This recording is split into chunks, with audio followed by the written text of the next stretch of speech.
All right, I'll give you a cheers to get a starting point. Absolutely. Yeah. Cheers. So thank you. I appreciate you coming on, taking the time. Yes, sir. Good holidays and everything. Very good Smooth. holidays. Do y'all have y'all traditions now of going to the movies or watching movies on Christmas? Like, We watch movies a lot. Yeah. That's something we do all the time. But yeah, because Case is home, and then when sometimes Ferris and them will stay with us, but when Presley and Travis are there, we always end up watching movies. So one of our new traditions is funny that we just started last year because Christmas Day, no one really comes to the house anymore. So we started with Case last year because he's usually home. We go to Waffle House Christmas morning. That's nice. So it's just neat, new tradition. So me, Wendy, and Case go to Waffle House. Now, I don't know what we'll do one day when Case gets married and he's not there. Maybe go to Denny's. So me and Wendy will have to figure out what we do on that day. But yeah, I mean, it's neat because it's different. Christmas has been different. With Presley and Travis living in Tennessee, and then Ferris and Micah having the babies. They're not coming Christmas Day because the babies are doing all that. So right now, with Case being single and still coming home for Christmas, it's just a new tradition we started. So it's neat. Yeah, it's an evolution of life. Absolutely. Keep going. That's been one of the biggest things, and I'm sure your mom and dad are starting to experience some of that even more. Yeah, the changes. We had our first Christmas Day here. Me and Keely woke up here, and Maddie and Riley woke up in their own place, and that means they had their first Christmas morning in 20-something years by themselves. Yeah, and they're like, it's different. It's strangely quiet. That's I tell people, when you're so used to Christmas is usually, especially when the kids are little, it's a crazy, feverish time. That when everybody's grown up and gone, it is eerily quiet, and it's just kind of like okay. That's why it's neat, the tradition of going to Waffle House, because it makes you have to get up and anticipate something. Yeah. So there's no anticipation of, and we didn't celebrate Christmas with our family. Christmas was on Thursday, Saturday. So it prolonged it even more. Yeah. So, but that's, I mean, like I say, it's all in how you do it. And what we've said is we just want everybody to be able to get together. Some point before, after, whatever that looks like. And so, it's not necessarily the day, it's the time spent together. So, yeah, it's the camaraderie, the hanging out, getting to see everyone. Yep. Getting to have those moments. That's the nice part. Yep. It was the Christmas on a Wednesday, Thursday wasn't my favorite time, because I was like, had to work Friday, and I was like, has split up my week really weird. But I heard that from a lot of people, that they got either Christmas Eve and Christmas Day off, but then had to work on the Friday, or then some people would get Thursday and Friday off, but it just was weird. And then, like today, a lot of people, Ferris was off yesterday but had to work today. So it's the splitting up week where you get a day and it's almost a tease, because then you got to go back to work the next day. Yeah, it kind of like breaks up the long weekend. It's like, all right, well, this wasn't it. Now my week's is odd because I don't know what I'm supposed to be doing right now. Yeah, and it's like, okay, wait a minute, today's Friday, and it's like, it's just different. Yeah, it's felt like a Saturday for the past, I don't know, couple days. For a while. Yeah. It's almost turned into that looming Sunday. It's just like, man, do I have to go to work tomorrow, or am I off, or what? But that started yesterday. I was like, okay, because I haven't really been off because we keep babies, but I haven't had to necessarily go to the office for 2 weeks, and so it's like, okay, that's coming to an end soon. I had to work some during the break. I mean, we're actually in Dollywood that Monday before Christmas. Yeah. And I told Case and Wendy, I said, y'all go ride rides. I had to go jump on a Teams call in a corner. But not having to go to the office just. It's nice. It is nice. It's and next week's crazy for me. I got a lot going on next week, so it's like, how much longer can I last this week? Can I extend it out a little bit more? Yeah. It is. Have you liked being able to kind of work more remote? It's very different for me. When you spend almost 30 years where you get up and go to a building school, school or a building, whatever. Because I was in district office. That's what you do, and you go there and you work, and then you end the day and you go home. That was probably the hardest thing for me to adjust to. Was you get up and there's nowhere to go, but you have to work and you have to. It was very different. Now it's not as much. I spend a lot of time on the phone. I talk on the phone a lot. And even sometimes still, I used to be.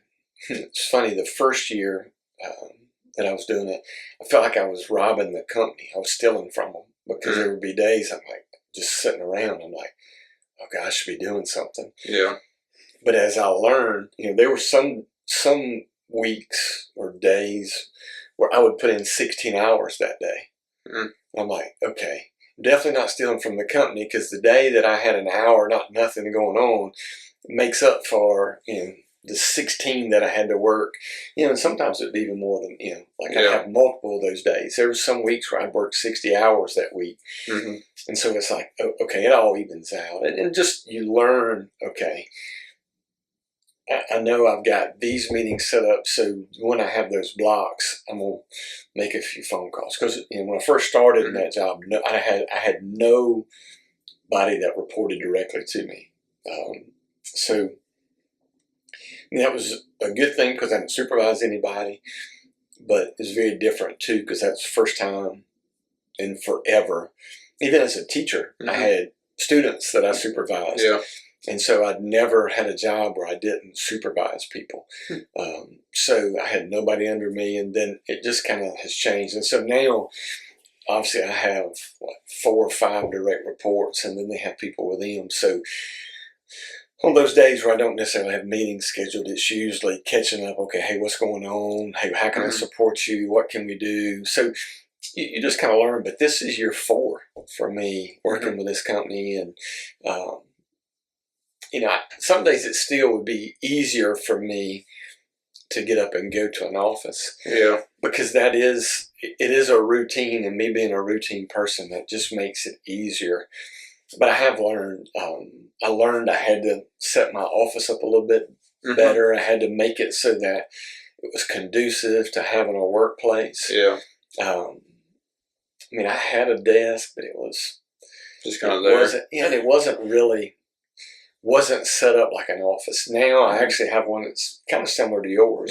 It's an L-shaped desk that, I can put both my monitors on. It's got room. I've kind of adjusted some things. So I cleaned out my office some during Christmas, so that it had become like a office / storage room. And so it's like, okay, got to get some of this stuff out. So just things getting put there over time, and just you got Carter's her guitars in there. There's weights over in the corner. It's like, okay, blow up mattresses or anything. Like, okay, we got to do something. You can go to the gym, play a song, and take a nap on the same. That's right. So it's a whole lot better. But I still I need to do some bookshelves so I can get my books out of because I'll be thinking about something like, oh yeah, I've got that book, but I don't have a clue where it's at. But the bad thing is I still have stuff in crates from Berea. I left Berea in 2010. So you're talking about almost 16 years ago. There's stuff still in crates for it. There's stuff in crates from Pickens. There's stuff in crates from Union. So getting it all out would be GMC nice. Probably has some stuff. So it would be nice. But I'll get there eventually. I'm also, I hold on to stuff because I'm like, I might need that one day. I like I still got notebooks from high school. I've been out of high school almost 40 years. So, it's just. Well, algebra 2, Mike. You never know. Yeah. You might need to go back to that. I just laugh. I'll find something like, "Wow, I still got this," Yeah, and I'll start flipping through, and I'm like, "Okay, you were a doodler 40 years ago, so you're still a doodler." Yeah, that's a change. And I still doodle the same things. I'm like, "Okay, you drew roses back in the 80s, and you're still drawing roses." Okay, still trying to master the stick figure house. Yes, still working on it. That's right. Just taking time. Never know, you'll get there eventually. So I mean, that is funny, but yeah, that's part of it. No, But yeah, I mean, that's how I've kind of adjusted to. It's been an adjustment. It really has.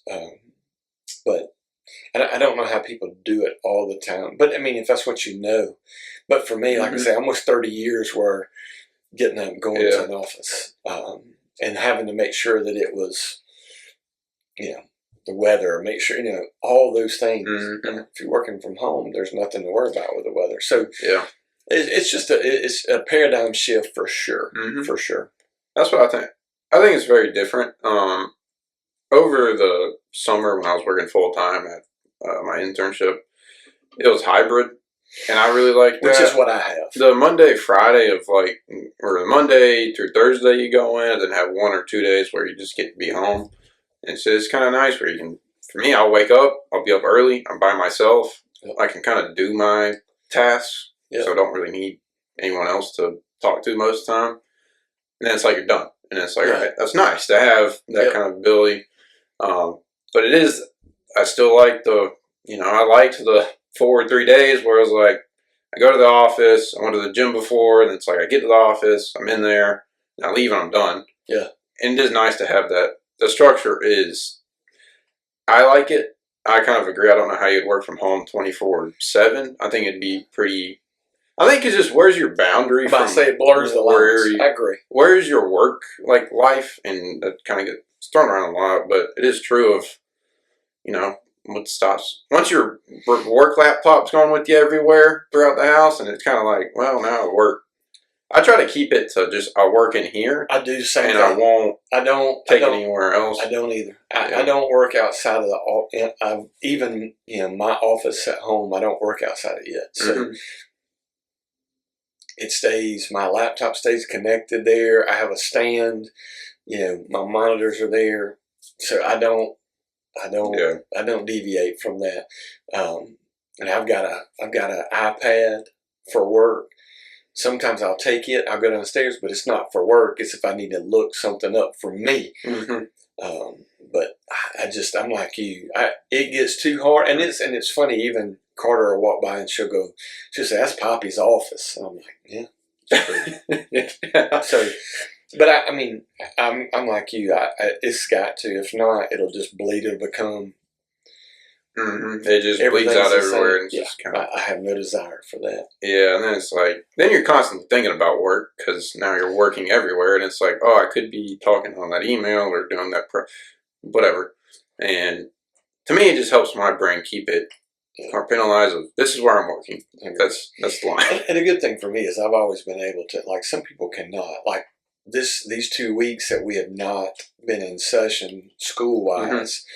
You can just tell, I get notifications all the time. We have tons of different ways to communicate, and they'll be blown up just like that one coming through. But it's like, you can tell some folks, it's like, you can't turn it off. That's one thing God's given me the ability, is once I'm done for the day, I can and not think about it. Like some people dwell, and you can tell they'll send emails at midnight. I'm like, no, I ain't like that. Yeah.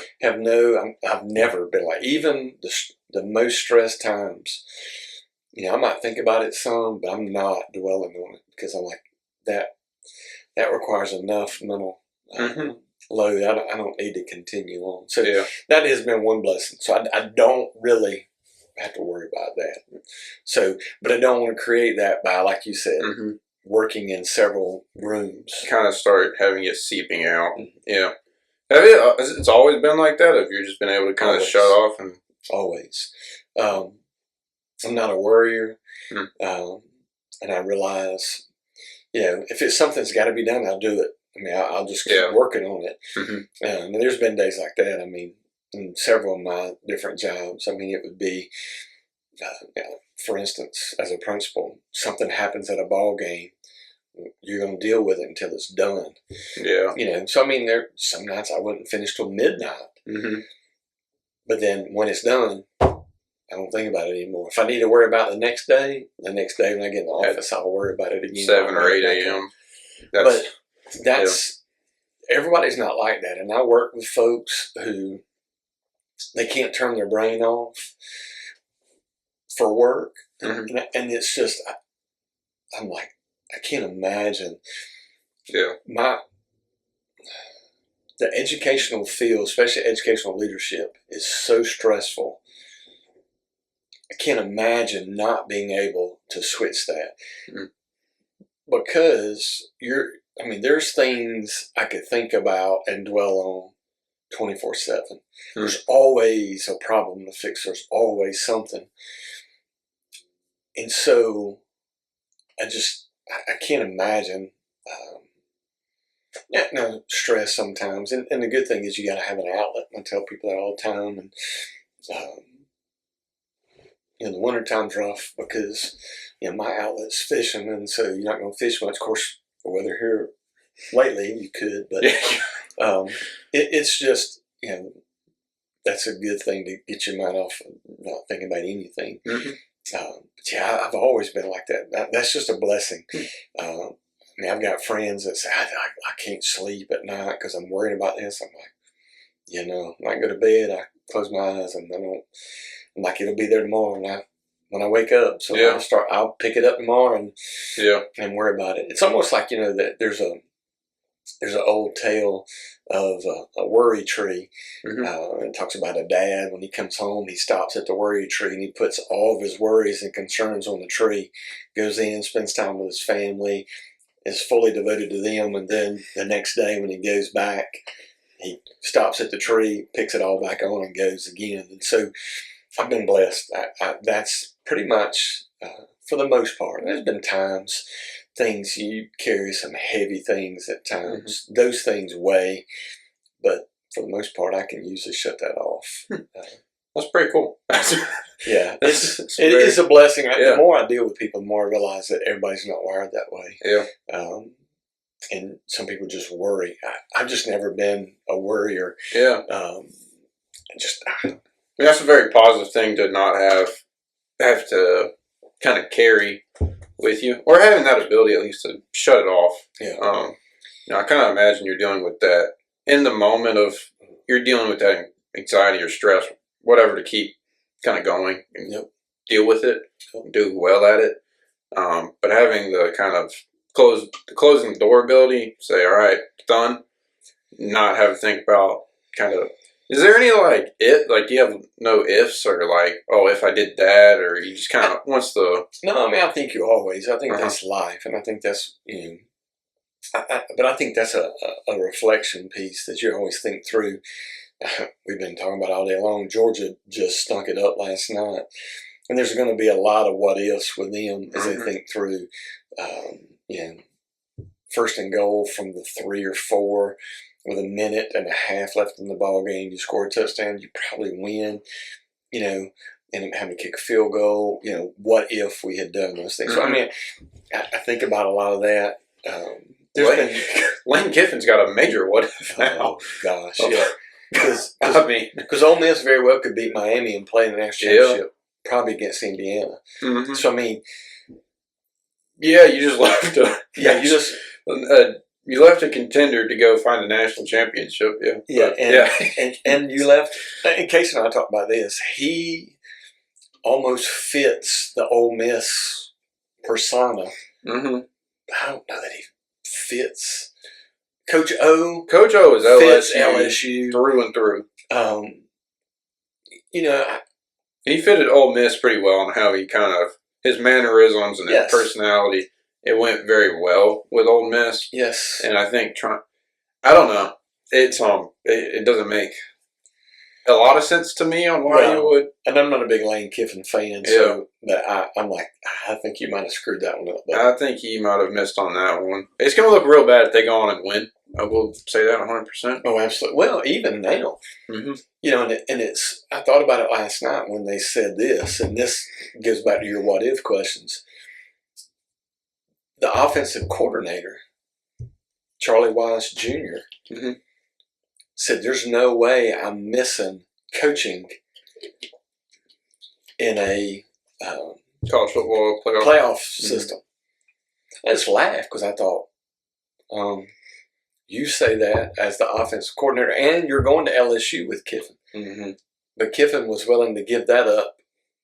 I thought, how strange is that? Because that is true. I mean, you're playing. Well, now they are one of the final four teams. They are the last SEC team in the playoffs. And Kiffin just walked away from it. And I really, you know, if you think about it, if he'd have done things right, he could have probably continued coaching. But it's the way he left and you know, you think about that, what ifs. But I think all the drama he brought throughout the whole year. But that's his persona too, yeah. And that's why a lot of people don't like him. So yeah. But yeah, I've always had what ifs. I mean, I've thought about. I even still to this day think about what ifs when I was y'all's age.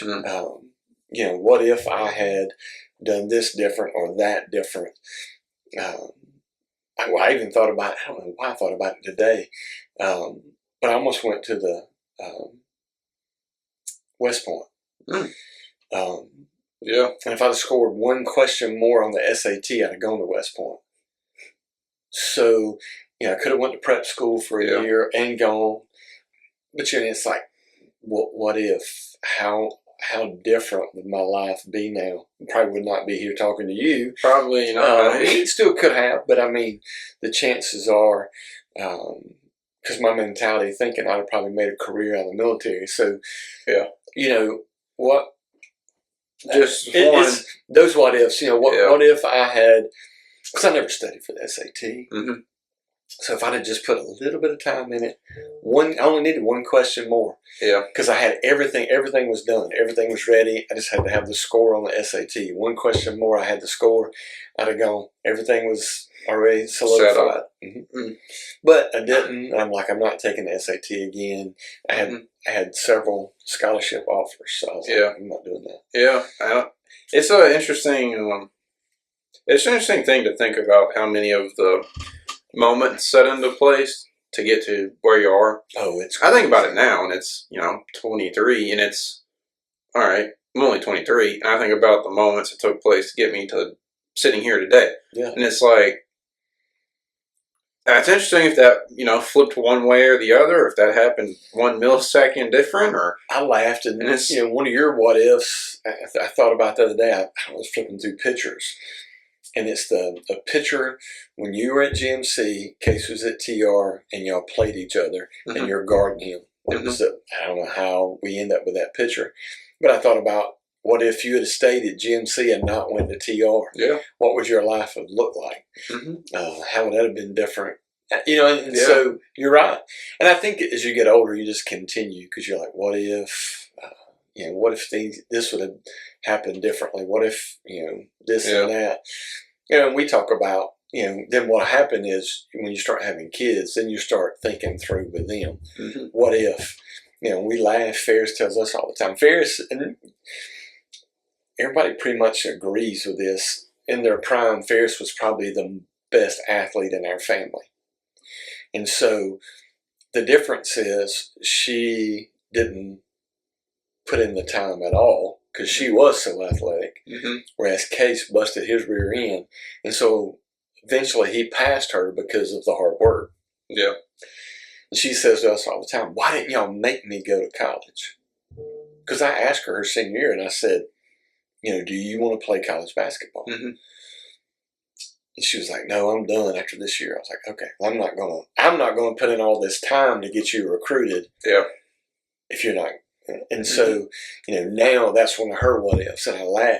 And I'm like, because we laugh and she says, why didn't y'all make me? We're like, we have never been able to make you do anything in your life. But that's, but I think back and we say that sometimes. What if she had, because she would have, and we've seen now, this is the 6th year. Case played for 5, and now we see, because we'll watch some of the Carson Newman girls' games. So for 6 years, we've seen college sports and women's basketball. Yeah. And it's like, oh yeah, she could have played. Mm-hmm. Oh, no doubt. I'll see girls sometime. I'm like, oh yeah, she definitely could have played. Yeah. And so it's like, what if she had done that? Mm-hmm. You know, but it's those things. You know, it's like, yeah, but yeah. Everything has a purpose and a place, and if that would have happened, this might not have turned out the way it needed to. Mm-hmm. And so I think, you know, that's, I live life, and I firmly believe this. The car analogy, the windshield of a car is so much bigger than the rearview mirror, because it's more important for you to focus on where you're going, not where you've been.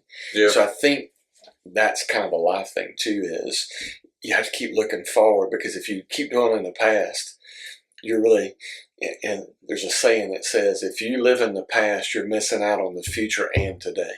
Yeah. I'm like, wow, because if you're living in the past, you're not engaged in what's going on today, and you're sure not thinking about the future. Mm-hmm.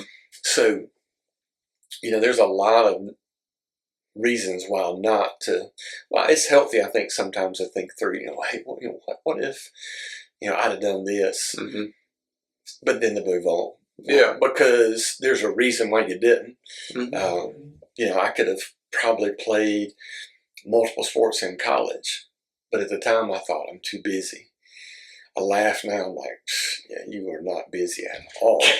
Yeah. But I thought I was. Yeah. So, you know, and so would it have been neat? Yeah. Would have been cool. But your range of perspective then was so much more limited than it is now.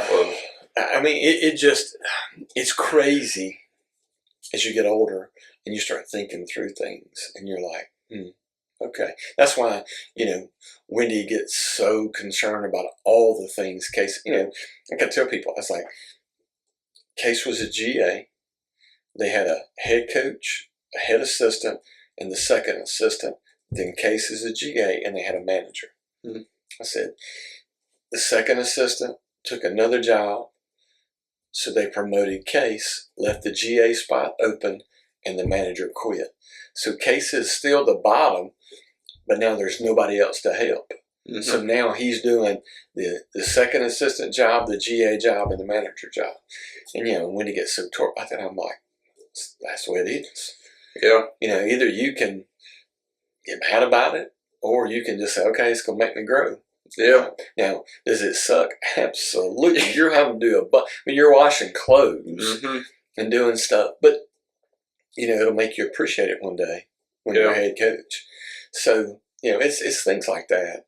Well, I think those are the big things. I mean, it'll be one day when, you know, for him, maybe he's coaching somewhere, you walk by the laundry room and you see him doing it. It's like, you have that moment of, I did that. That's and right. You just, you know, you don't really, there's a lot of things that are like that, of where you get the kind of reflective moment and appreciative moment of, that's just, they're kind of nice. It's just like, I understand I get what it's like. And if you don't do that, and you don't have that range of perspective, it makes it hard. It makes it difficult to connect. It makes it kind of it's just a lot easier when you've gone through the trenches and you can relate.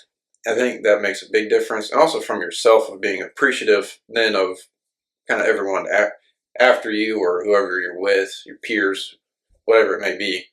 But that framing is, I think, vital to a lot of things. Well, I think it lays a framework too, and this is one area I think Chick-fil-A does get it right. They make you, if you're going to be a franchise owner, you have to go through and do every job. Yeah, and I think the point in that is you appreciate the guy who is working in the back getting chicken guts all over them. Mm-hmm. You know, they wear rubber boots, and it's like they do that because it's so nasty. Yeah. But if you have to do that, you appreciate that. And it's like, I've been there. So, you know, and I saw that. And I tell kids this all the time. You know, the good thing for me is I come from a humble beginning. My parents didn't make a lot of money. Mm-hmm. I tell people I didn't even know we were poor until I got older and I realized we were poor. because my parents just did what they had to do. But that helps me understand kids. You know, it gives you that perspective so that you can empathize with them. I've been there. I understand what it's like to not, I tell, growing up, I never had iZods when I was younger because we didn't have the money. So I had, back then it was Sears brand. It was a dragon. But when you see a dragon, you know that it's not the iZod. And so people, but it is what it is. I tell, for me, I just found a picture the other day too when we were laughing. I was like, God, I was a little fat kid. But I was this huge fat kid when I was younger. So I understand what it's like to be made fun of, I tell people one of the things, I guess scars for lack of a better word, but it's, it helped me in life was, I grew up on a farm, and so I had a pig belt buckle. Somebody should have told me don't wear that pig belt buckle. When you're obese, you don't wear a pig belt buckle. But I did. So somebody at school asked me if that was a picture of me on my belt buckle. So those kind of things help you. So then, but that later on I end up being, so I've been that kid. So I understand folks who go through that. I understand folks who feel like there's no hope. I've also been an anorexic. So I understand trying to have control, being a control freak. So I'll never forget meeting with a girl one time, and she was a cutter. I was meeting with her and her dad, going through stuff. And she said, I'll never forget this. She goes, you don't understand. And I said, I probably understand a whole lot more than what you think. And so then I was able to share with her that I'm a recovered anorexic. So even though I wasn't a cutter, anorexics do the same thing. It's just a different form of harm. And so I said, I get it. So I started saying, have you done this? You could just see all of a sudden she's like, oh my gosh, you do get it. And so being able to relate to folks because of things you've been through. And that's why you hear people say all the time, if I could go back and do it all over again, I'd do the same thing. People are like, oh yeah, you're crazy. But there's some truth in that because that path you had to walk taught you some valuable lessons that helped you in life and hopefully helped you be able to help other people. And that's what I tell Case all the time. I was like, you as a coach, now, you went from a little kid who, it was okay. And I said, let's just be honest. For a while, you were the only white kid on an all black team. So you know what it's like to be a minority in that setting. I said, you understood how you were left out because you weren't in that. And then what it was like when you finally won their respect, what that looked like. I said, you've been through where you were starting out in high school, just kind of like, Then by the time you graduated, you're the second leading scorer at your high school. So you're a big fish in a little pond. You go to college and all of a sudden you're a nobody again. You don't play. You get hurt. You have all these things. You start your junior year. You don't start your senior year. Somebody gets hurt. You finally start. I said, so you've been through all that. You left a phenomenal program, went to a school where you thought, you're going to be starting. If you're not starting, you're going to be the sixth man off the bench. You never played. I said, and it don't make sense that you didn't play, but you didn't. So there's not many kids. I said, you played every position in college and in high school. So you can relate to every kid pretty much on the team. And so now all that stuff you went through now is going to help you as a coach. And you didn't think about it at the time. You just were, man, this stinks. Matter of fact, during Christmas, he and I were laughing because I reminded him, I said, you remember that sophomore slump you went through, how, when he got in college, he realized, okay, my shot's not going in, I'm going to do something different. We talk about that a lot, then we're trying to teach kids, if this isn't working, try something else. I said, your sophomore year, been asked if you could have done that. He'd start laughing because he would just get mad and shut down. And so, it's funny. One of his, I think it was the first putback dunk he ever had. was his sophomore year. They're playing up in Hendersonville.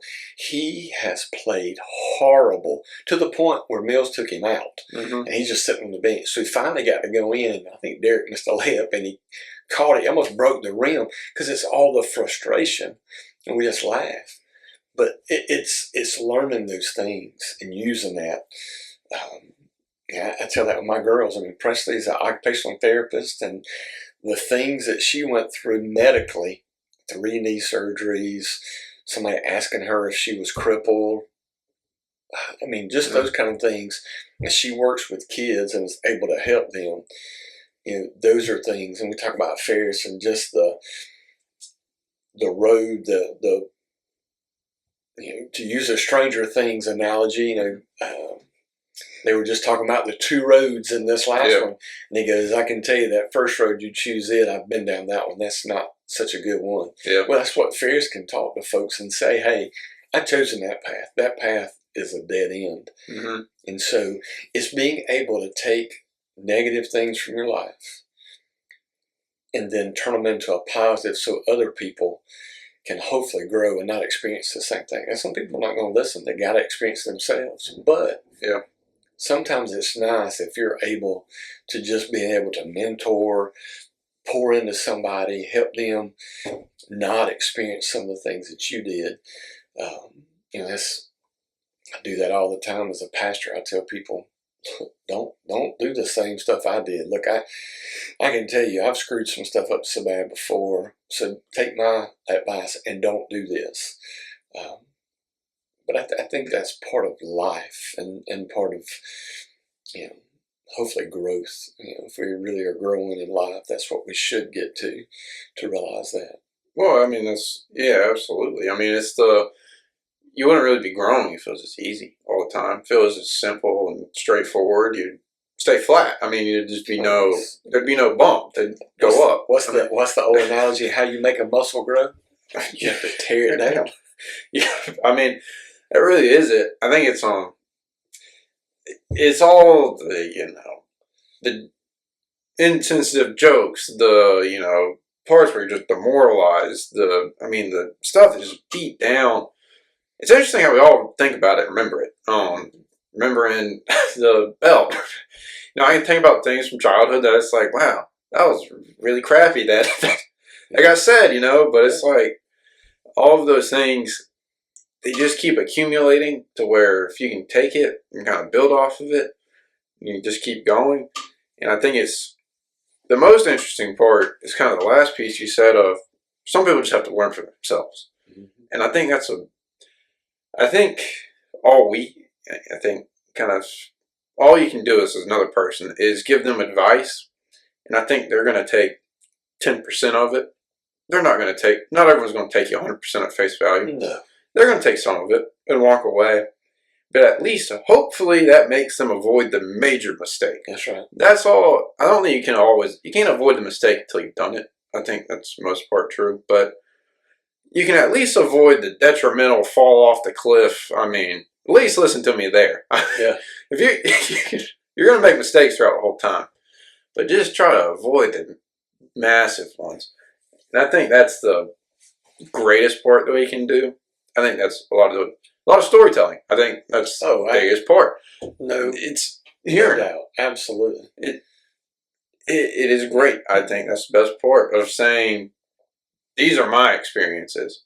You're not going to replicate this to the T. It's not going to happen. But hear what's getting written kind of in between the lines here. What's actually, having that motivation, having the keeping going, having I need to not carry worry with me all the time. What am I getting from this experience? Is it learning what it's like to struggle? Is it learning what it's not to fit in? Is it finding how can I change my role to make it better? Those are all the important parts. It's not you can't shoot the basketball, so it's not that's not the vital part. But it is fascinating that there's all this to pull from. Well, and you think about too, it's funny. You can, and we talk about this in education, and you could make it a sports analogy, whatever. But I used to hire young teachers all the time. And people say, "Why do you hire young teachers?" And I was like, "Because I can teach people how to teach. I can't teach people how to love kids." Mm-hmm. It's the same thing as you take it to a sports analogy. You can teach people how to shoot a basketball. You can teach people how to stay low in their stance and defend. You can teach people to do things. Now, they're only going to be able to do it to the capacity that they can physically do it. But you can't teach people heart. You can't teach people size. You can't teach people grit. All those things. I read something today about Gunnar Stockton. It said he took 2 hits last night that a lot of people would have knocked him out of the ballgame. I thought about it. I was like, probably right. Because it is a grit thing, and it's like, I'm not doing that. Whereas some people just don't have that. And that's why you see people all the time. I had a kid, I tell this story in case it just blows him away. I had a kid in my class when I was teaching and coaching. He took U.S. history from me. I mean, super nice kid. Very quiet. Didn't disrespect. Didn't say a whole lot. But he ended up failing my class because he stunk at... He wouldn't put any effort into it. And so the funny piece, though, is he was 6'1". And the kids would tell me all the time, they're like, "Coach Roach, he wears people up on my spot." I was like, "What?" He wasn't on the team. Obviously, his grades stunk. They're like, "He can touch the top of the backboard." I said, "Y'all are crazy." So they kept on. And he never would affirm or deny. So they kept on. So one day I'm like, we finished up early. I said, "We're going to the gym." I said, I want to see this. And the kids just like smile. Then that kid touched the top of the backboard. 6'1". 6'1" can touch the top of the backboard. Never played high school sports. I don't know what he's doing now. But I mean, he failed my class. Which, to be honest, failing my class, you had to work to fail my class. Because I really tried hard to make you pass. Because it was, I mean, I was the bottom tier. But just wasn't disrespectful, wasn't a jerk, just didn't have the work ethic. And I've seen tons of kids in my career where they had excuses, I don't have a daddy, I don't, I'm like, okay, that goes so far. It comes to a point where it's your responsibility. You can't blame everything in life on other people. It comes to a point where you get to a point where you're right. It stunk when you were 6 and you didn't have anybody. Okay, you're 18. The only person you can blame now is you. So it gets to that point. But some people, it takes them a while. Some people never. I mean, there's 70, 80-year-old men, women walking around who's still blaming everybody in the world, who have the worst attitudes. And it's like, then you see some people, it's like, it seems like every bad thing in the world that could happen to them has happened to them. And they still have the sweetest disposition. And so it's like, okay, but it's a choice. And it's like, and going back to what we were saying, people can argue all kinds of stuff. They can argue the Bible, they can argue books, they can argue, like that ball game. That ball game's going to get argued. Every ball game up to this point and one after is going to get argued about, the what ifs. One thing people can't argue is your story, because it's yours. And you tell it the way that you interpreted it. It's your perception of your story. And so the sad part is some people need to tell their story more, but they don't. And so nobody hears that story and can learn from it. Because at times, there's people who have things that have happened to them in their life that other people could probably learn from, but they don't You don't ever hear it. You don't ever see it, and you don't ever get the communication from it. You don't ever know about it. I think with that, let's transition into kind of talking about start with your kind of backstory, upbringing, because I think very interesting what you do now, and so kind of explaining how I got there. Yeah, so I mean, I grew up in a little bitty small town in Georgia, northwest Georgia, right in the corner, Tennessee, Alabama corner of Georgia. Very similar to the upper TR area, what it looks like. It's a mill town. The town was started because of a textile mill. Yeah. And the mill was on one side of the river, the school was on the other side of the river. And so I went to a very, it's still very prestigious academic school. And they're very good in athletics.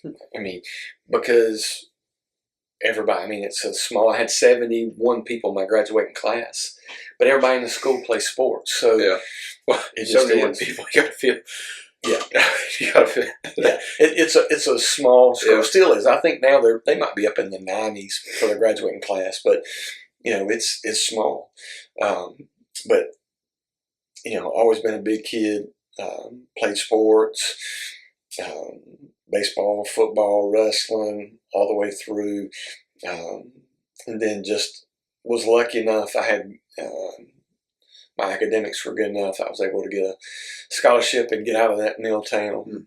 And played at Furman for 4 years. What was kind of the recruiting process like from there? 'Cause if you're coming from like a 70-person school, I imagine it was kind of like, and it was very hard different. Case just said this again this past weekend, and I was like, yeah, you're right. I was first generation college. So nobody in my family had been to college. I had some cousins that had been to college, but nobody in my family knew anything about college. So the whole recruiting piece was very foreign. I didn't know how to take it. Very, you know, you talk about stress and being able, you know, I'm not a worrier, but that was a very stressful time for me. Trying to decide where I was going. Like I say, I thought I was going to West Point because I was going to go in the military. Yeah. That didn't really work out. I had all these schools that would call, and I'll never forget, probably the funniest phone call, I laugh now, is Furman offered me, and then the next night I got a phone call from PC. I didn't even know where PC was, didn't know anything about PC, but what they said was, we heard Furman offered you, we'll give you a full ride right now. I just thought that was so funny. Like, you know, I don't even know who y'all are. Yeah. I didn't say that, but that's what I thought. But I had several schools that offered me, and I was like, I didn't even know who they were. But it was very, very stressful. Luckily, I had a coach who was very hard, but he realized and he could see that there was stress there. So he gave me some grace. Because I remember one practice I flipped out because trying to figure all that out in my head. Well, you're also 18. Oh, 17. I was young.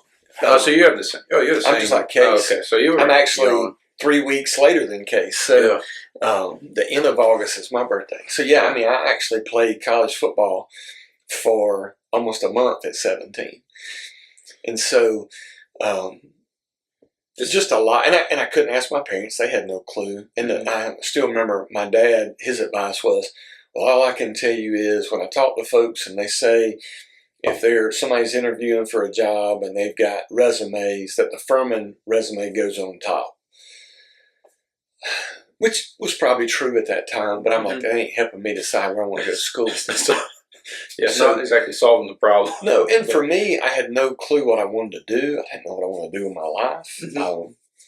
So both my parents, neither one of them went to college. They both had job titles that were prestigious, but because they didn't have college degrees, they didn't have the salary that went with it. They had all the headaches. Like my dad was finishing plant engineer. Okay. Yeah. My mom was the senior accountant for the entire mill. Like I say, neither one of them had a college degree, so they made a third of what they would have made if they had. And I heard that all the time. If I had a piece of paper hanging on the wall, So I'm like, okay, all this pressure. I'm the baby in the family. My 2 older sisters got married straight out of high school. Yeah. So it's just passed down on Oh, you. yeah. And so I'm like, oh my gosh. And so it was very tough. That was a tough time. So when Case was going through it, I tried to not push him, but try to listen to him, try to help him. And I know for him, I remember it was very stressful for him too. It's just a lot to put on a kid that they're getting ready to decide where they're going to spend. Of course, now, heck, they go to 5 different colleges in 3 years. But at the time, Yeah. it was You were there for 4 years. That's right. Yeah. Wherever you were going is where you were going. Mm-hmm. So you better choose wisely. Yeah. And mine ended up being good. I mean, we won 3 championships in 4 years, won a national championship my freshman year. I have 3 rings. I have a great degree from there. But it's like, I probably could have, it probably was not the ideal place for me. Mm-hmm. I was so far from home. I'd never been really away from home. Yeah. So you've got a kid who's a homebody who goes, 4 hours away to school, doesn't know a soul there. I'm like, oh my goodness. But there was no, you're not coming home. I knew that wasn't happening, so it was just figured out. Yeah. And so school was hard. I'm like, oh my gosh. I was able to, I thought high school was hard, but I didn't get pushed at all in high school. It was just easy in high school. Were you very big in academics kind of through school, or like just kind of like I'm doing it because I want to go play sports somewhere? Or No, was it kind of my parents expected me to have good grades. Mm-hmm. So, I graduated, I think I was 5th in my class. Mm-hmm. But I didn't, let's just be honest, I didn't apply myself. Yeah. I got those grades on just doing bare minimum. Mm-hmm. Of course, I'm always going to turn my work in. I'm going to do all those things because all the simple things. Yeah. But I didn't study for tests like I should have. I didn't know how to study. Because I could get by with what I did in high school. College, I couldn't. It was like, it took me. So at the end of my sophomore year, I had a 2.3 GPA. Mm. The lowest I ever made in college was a C, but I made a bunch of them. And so I finally, at the end of my sophomore year, I finally learned how to study. Yeah. And then I found out when I was getting my master's degree that I can remember stuff if I color code it. I'm like, really, this would have been great to know when I was young. So now if I'm preaching or if I'm speaking somewhere, I'll have it typed out and I'll go through with different color highlighters and highlight it, and I can just remember it in my head then because it's the color. Yeah. But I didn't know that until I got to be doing my master's, and I found out by luck. I just happened to do that one day. And I was like, oh, crap, that worked. And so now I write with different color inks, and I'm like, wow, I could have used that when I was younger. But, so for me it was tough. College was tough. But, in the back part is I changed my major 3 times. Mm-hmm. I went to be an engineer. That's what my dad was. That's what I'll do. Engineering, like Sam and them, they have to spend, it's usually 5 years. And at the time at Furman, you went to Furman for 3 years and then Clemson for 2 years to get your engineering degree. Mm-hmm. And it requires a lot of math. I was like, nope, not doing that. So I switched I was like, I'll do business. Yeah. It took my first calculus class. I was like, I will not be doing business. So I finally settled in on, I have a political science degree. That's what my degree is actually in. And so I was like, I'll be an attorney or something. I was like, luckily. Kelly has that same story. Yeah. Same piece of paper sitting right there. Yeah. So luckily I was smart enough to get, they didn't let you have dual majors at Furman, but it really is what it is. I dual majored in education. Mm-hmm. So when I followed the education route, but I have my bachelor's degree is political science, but like I say, I had to do just as many hours in education. What was the motivation to go to education, or like coaching? Oh, okay. I'll coach. I'm in sports. I'll do that. And so the funny part is I got hurt. I had back surgery Easter of my junior year. So I didn't play my senior year. Mm-hmm. So because I wasn't playing, I had to wash clothes once a week and I had to film the games on Saturday. That's all I had to do to keep my scholarship. Mm-hmm. So that meant I had time. I didn't have to go to practices. Yeah. I didn't have to do any of that stuff. So I ended up coaching football. I was student teaching. I was going to student teach at Greenville High in the spring, mm-hmm. but we had to go there in the fall for stuff. So I actually ended up coaching JV football my senior year of college at Greenville. Yeah. And then it's crazy to think back now. They were stupid. I was 21 years old. I was the head JV baseball coach my senior year of college while I was student teaching. Yeah. And so it got me in, and then I got a job right out of college at Greenville. Yeah. And coached and taught for 4 years. But somewhere in there I realized, and here's you a funny story, because you know Kason Whitmire. Mm-hmm. His dad and I played at Furman together. His dad has been in with the same company forever. Yeah. So my third year of teaching was awful. And so I actually reached out to him, and he's like, yeah, come take this. We have this test, and we'll see how you do. Mm-hmm. I scored like a 98 on that test. And so they were going to offer me a job. It was like Merrill Lynch. I don't even remember the company worked for back then. Mm-hmm. But I almost got out of education to go do that. Yeah. So I look back now and go, God, what if you'd have done that? Yeah. What would that have even looked like? And so I stayed, and then I only taught one more year after that. I got into administration. And here I am. This is year 33. Found a good spot to be in. Yeah. I did. I realized that I enjoyed the administrative piece a whole lot more than teaching. Mm-hmm. And so I became an assistant principal at 26 years old. So after that first 4 years at Greenville, went to that. Before I keep going, I'm curious, what was the competition like, athletic wise? So you won three championships, one national championship, and 3 conference championships. So highly successful place to be. And so you're coming from small town, which was competitive, I imagine, but I mean, I imagine that transition, at least first year's kind of shocking. And so I tell, this is something I always told Case: never get bitter, because I learned the hard way. I actually made the travel squad as a freshman. I was an offensive lineman. Mm-hmm. I weighed 227 my freshman year, and was weak because weights was not something big in my high school. We did you put 135 on the bar, coach, for a minute. You just keep pushing that. Mm-hmm. While these other schools, they did like strength conditioning. Yeah. So when I got to college, endurance-wise, I was good. Strength-wise, I wasn't. Mm-hmm. And so the expectation was all linemen bench 400 pounds. I wasn't even close. I think I benched 270 my freshman year. Yeah. And so, but I made travel squad. Mm-hmm. So I got a letter my freshman year. Yeah. Sophomore year, made travel squad again, lettered. During my sophomore year, I hit my growth spurt.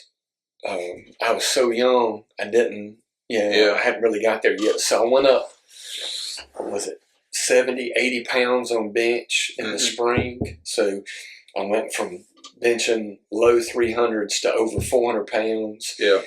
I went from weighing 235 my sophomore year to 275 my junior year. Mm-hmm. And it was muscle. I mean, I finally, all of a sudden, it was like my body finally woke up. Bang, and it took off. And so that, from probably February until August, I put all that muscle mass on and all that strength. And so my junior year, here I am, I'm like, okay, I finally have accomplished it. I'm strong, I'm big, I'm fast. Mm-hmm. I didn't make the travel squad my junior year. So instead of taking that and going, okay, like we talked about a while ago, how can I learn from this? How can I grow from this? There's some things you said a while ago. Yeah. I was like, I'm going to see how many people I can hurt. So then the complete team mentality was gone. It was all about me. So every day, because I was now on JV. Mm-hmm. So JV goes against first team defense. Mm-hmm. So I literally got into a fight almost every day at practice. Because, I was trying to hurt people. Yeah. I think now I'm 275, benching over 400 pounds. They're going to be facing. The funny piece is it probably made them better. Yeah. But my intentions were not good. I was so negative. I hated everything. It was just anger every day. Yeah. Yeah. And so it was like a cancer. And so when I got hurt then, it was almost a relief for me that I wouldn't play in my senior year. Because finally, like, I don't have. So yeah, hey, yeah. They kind of give a way out. You can't fail. Yeah. If you can't play. Yeah. Because it was, for me, it's like you're a failure. Because now you lettered your freshman, sophomore year, and your junior year, you don't. Yeah. It's like, how in the world did. But going back to what had happened was we won a national championship my freshman year. Mm-hmm. Probably should have won a national championship my sophomore year. I don't know if you've heard about the great snowstorm in Greenville in 1989, but it snowed right at Greenville. We were playing in a playoff game against Stephen F. Austin. Yeah. And it was supposed to have been sunny and 55, and it snowed right at Furman and the area around. And so, guys have on short sleeve shirts and all that. So anyway, we lost by, I think, 1 point, 2 points, something like that, to Stephen F. Austin in that playoff game. Stephen F. Austin won the national championship that year. We were a better team, but our kicker was barefooted. So he missed an extra point. So then we spent the rest of the game trying to catch up. Yeah. But we crazy. had, so you had national championship. Pretty close. We actually, sophomore year, Clemson only beat us by 3 touchdowns. So when you think about now, you see these FCS playing FBS schools and then beating them by 80. Yeah. It was pretty close. No, it was a very competitive game. Now, they outlasted us and they ended up winning by 3 touchdowns. But we were good. Hanging there with them. So we're getting some high quality people in. Mm-hmm. So it didn't matter that I had gotten better because they're bringing in people that's better. Yeah. So instead of me saying, okay, what can I do? The competition was stout. My freshman year, the guy that started was the best offensive lineman in the Southern Conference, wins the Jacobs Blocking Award. Well, he won the Jacobs Blocking Award. So that's the first guy in front of me. The second guy's a senior who is now an attorney in Greenville. And then, so it just progressed. The guy that I actually got moved to guard because the guy they brought in as a freshman my junior year at center, he was like 6'5". That was unheard of then. All of us are, I was pretty tall. I was 6'3". Yeah. And there were several of us that were 6'3", 6'2", but this cat was like 6'5", and probably weighed about 280. This is coming as a freshman. So the competition was stout. So your competition was more going upwards. I could have gone to some other schools and probably been, continued on with my all 4 years of how would it have helped me as a person? Yeah. And how would I have been able to, go through that? So it's all going back to what ifs. Yeah. It's always a what if. All of it is very much a happened for an unforeseen reason. That's not always, I'd say rarely appreciated at the time. Oh, absolutely. But that's like I say, I told Case, when he was going through stuff, I'm like, you can either choose to be bitter or better. I said, I can tell you the bitter, it's not a good sign. And I would tell him the story of me. And I said, so I gained nothing from that and really hurt the team. I was like, it took me many years, but I finally got to the point where I was able to hopefully help him not, because there were times even in high school where he didn't feel like he got benched or whatever. People would play and, he would have to sit. So he got frustrated. He definitely happened to him in college. So, he is, but probably Case is probably the most positive person I know. I don't know anybody. And so he gets on my nerves sometimes. He's so much. And well, because you know him well. Yeah. But that's, I think he took that side instead of doing the other at times. Mm-hmm. I think it's been largely well in his through his path that he's maintained that attitude of staying positive. Yeah, it's probably largely better to. Well, it is better to stay on the positive side. Oh, absolutely. Versus kind of seeping into the pessimistic negative. Oh. A funny story with Kaysen's dad is that he was my Pee-wee, Pee-wee football coach. That's funny. And so he'd be like, "What are you gonna do when you're in Death Valley and you have 80,000 people and they're screaming at you?" And we'd had Kaysen at quarterback a lot, and he'd be screaming. He'd get like the assistant coach; they'd be yelling at us. And I remember at the time it was like, I mean, yeah, I understand like your point, but I was like, why, like. So and the funny part is he knows because our freshman and sophomore year we played in Death Valley. Well, that's what I was thinking at the time. I was like, well, how would you, like, what are you knowing about this? But now it makes sense. Yeah, it made sense later on when it all came together. I was like, oh, yeah, he played there. So, but yeah, he has this is a funny story too about John. So John, we call him a pretty boy, and you can imagine.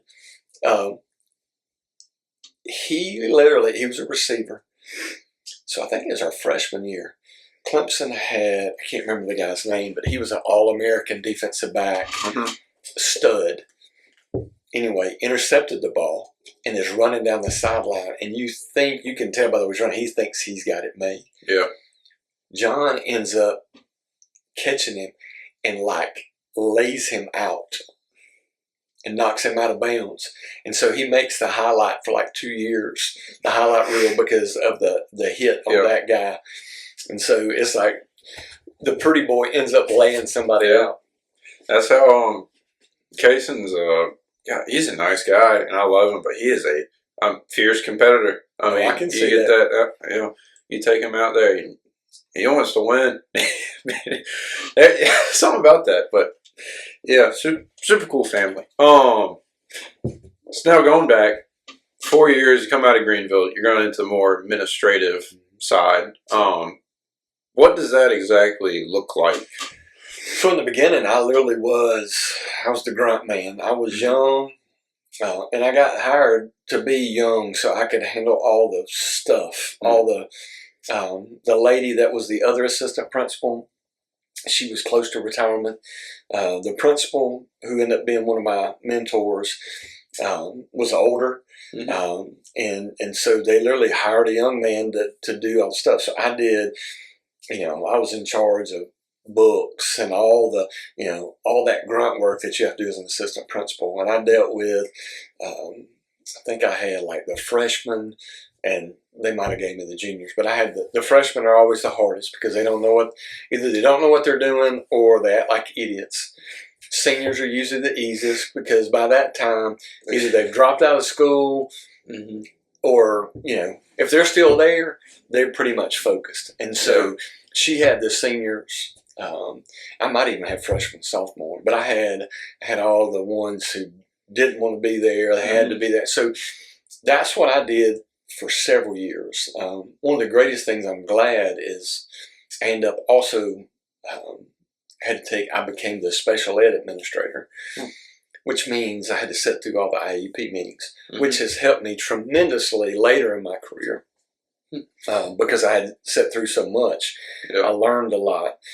But I mean, having to sit through all that. And so I actually was an assistant principal for 6 years. Yeah.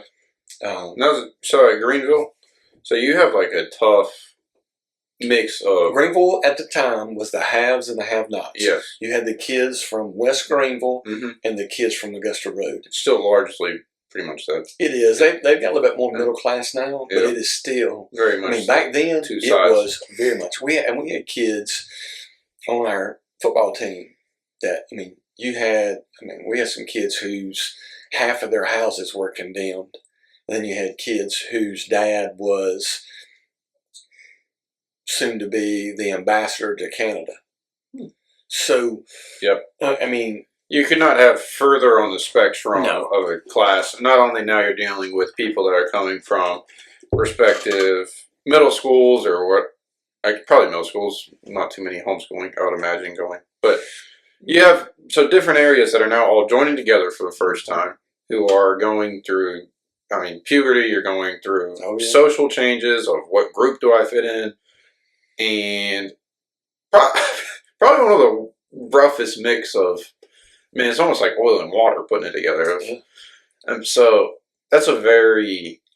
I mean, that's like learning by fire to a sense. It was, but the funny part is, I never really had any issues per se with that. And it's funny because football, you have all of them. I coached wrestling, and mostly wrestling was, at the time, was your poor kids. And then I also coached baseball, and baseball was more of, at the time, I don't know if that is as much now, it was more of a preppy sport. Mm-hmm. Like, you didn't have your poorer kids end up running track. They didn't play baseball because they didn't have they wasn't, because you got to think this is the early 90s. Mm-hmm. So it wasn't like you had the money to go to a hitting coach or any of that. Very few people had that. So it just was, the dynamics were different. Mm-hmm.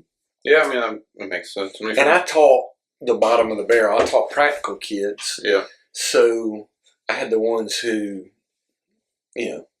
might have been in jail last week and they were back in my classroom this week. Probably one of the greatest stories. I tell this story a lot. This probably helped shape me as a person, and especially as an educator. I had a kid in my class, and he didn't do much, had an attitude. And one day I just had enough. And I said, I don't even remember his name, but I said, if I hear one, and I never wrote referrals just because I was a coach. Mm-hmm. And I just dealt with stuff. But I was like, man, one more thing. And you're going to the office with a referral. And most of the time, those kids didn't say stuff. They just would cuss you out, and just, because they're not going to show any emotion. Yeah. For whatever reason that day, and I'm glad it was a God moment for me. He said, I still remember it. He said, you think a referral scares me? When you've been jumped by a crackhead while walking home from school, and they steal everything you have but your underwear, you think a referral scares me? I'm sure I looked dumbfounded standing in front of that class. But that spoke volumes, and he was absolutely correct. And that's what happened to him. Yeah. And I thought, you're right. You're not scared of a referral. Mm. I mean, because you've been terrified of real life. What's a piece of paper and somebody what are they going to do, send you home? And I swore that day, I'm not writing referrals anymore. Yeah. Because that didn't solve anything for him. But that changed my perspective so much. Because then what I realized was, you have to have relationships with people. That's the only thing you're going to be able to do is you have a relationship with people, then you can work through whatever it is. And so, I mean, that was probably my second year of teaching, third year of teaching, but I'm like, that changed me drastically. 33 years in, I still remember that kid. I can still almost see him standing up in the back of class saying that. And nobody said a word in class. Because it was like, everybody probably knew the story. Yeah. And some of them probably had similar things. Mm-hmm.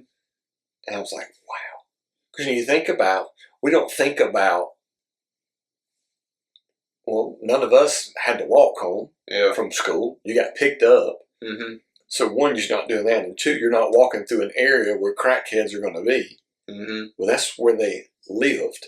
Yeah. And so to get, I don't know, that just sunk in my brain and spoke volumes. You just kind of completely opened your eyes to a sense of what. Yeah, because I had no perspective of that. And that's like, we talked about it earlier. There's things that you go through in your life that gives you a perspective. Mm-hmm. That's one perspective I never had. I never had any kind of fear like that growing up.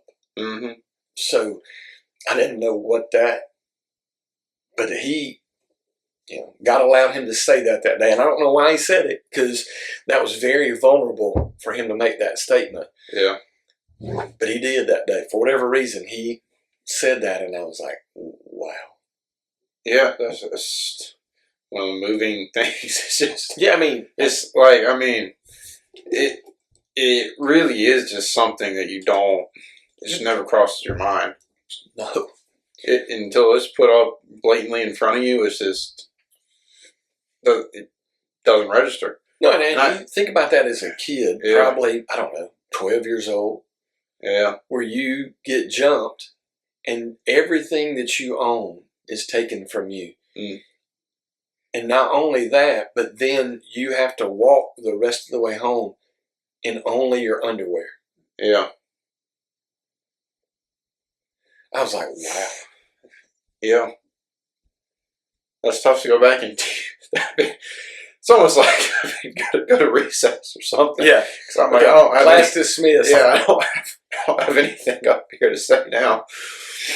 Yeah, that's a tough recovery from. Yeah, and so I just, I thought about that anytime I would deal with kids. And I've got tons of other stories where I had, had a kid. He actually was a football player. This is at Berea. Mm-hmm. Great kid. We were trying to help him get a football scholarship. Came from nothing. Mm-hmm. And I don't know if you remember back in the day, they did buddy picks where you could, a photographer would come in, you could get your picture made with your buddies and all that stuff. Well, the photographer I knew very well, he brought some pictures in to me. Said, hey, I think you need to see these. And it was, I don't know, they were probably 8 or 9 guys. Well, they had laid money all out and they're flashing gang signs. He's in that picture. Mm. So I bring him in and don't ask him. I don't ask any questions. I just literally rip him a new one. Yeah. And you're talking about, this is an 18-year-old black male from the streets. Mm-hmm. Tears just start rolling down his face. I was like, what do you got to say for yourself? And this is another one of those God moments that changed my life. As he said, you just don't understand what it's like to live on the street. He said, either you're for them or against them. And I have to live like I'm for them or my life will be a living hell. And so it's another one of those, I'm like, well, what do you say to that? Mm-hmm. I'm like, oh. So he helped me understand that he literally was at 18 playing a game like he is part of them, just so he would have some semblance of normality in his life. If not, literally, they would make his life a living hell. Mm-hmm. And I was like, wow. So for him to be in that pick and just do those things, that was something easy for him to do. Yeah. Just so it would look like I'm part of this. Mm-hmm. Mm. And so, and it went against who he was as a person. I think that's why I was so mad, because I knew him and I'd spent time with him and I knew his spirit. So he was having to live. So think about that. You have who you are as a person. And in order to survive, you have to act like somebody that contradicts that. Mm-hmm. So you're constantly living against who you really are until you can get out of it. Yeah. And so that was another one. I was like, wow. Deep. And see, those are things that I've experienced in administration that have shaped me and changed me. And why I always wanted to pour into kids is because I saw those kind of things. Mm-hmm. And so I was like, wow. There's so much more, because, and that's why I used to fuss at teachers all the time, because they'd be like, they're so lazy, they don't do their work. And so what people didn't see is, I had a kid one time who never would do his homework. He would come and he would sleep all the time at school. Mm-hmm. I finally found out his mom was a prostitute. That's the only way she could provide for the family. Mm-hmm. You're talking about, he's a 17-year-old male. Yeah. She would bring men to her house in the evenings. Okay, what do you normally do at your house in the evenings? Hang out, chill, rest. Okay, you're 17, you know what's going on, but you don't want to see your mom that way. So what do? You go walk the streets until she's done working. Yeah. So you're not sleeping. So then you come to school. It's a safe place, so you sleep. Yeah.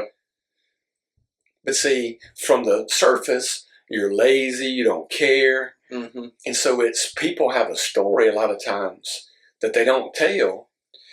Yeah. But if you don't take the time to find out what the story is, you'll make a judgment based on what it looks like. And they'll just let you make that judgment because, you know, that's the hard part, is trying to get kids out of whatever they've been born into and helping them see that there's a different way and you can get out of it. It's much brighter than you could imagine. I never would have dreamed when I went into education that I was going to experience things like that, and my job would end up being trying to help kids.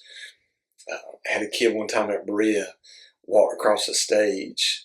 7 years it took him to graduate high school. He was the first kid ever in his family to get a diploma from high school. Now, a lot of people considered him a failure. Yeah. Because he didn't graduate in 4 years. I always just tell people, you tell me anybody else who would stay in school that long to graduate. Yeah. I think that's the hard part of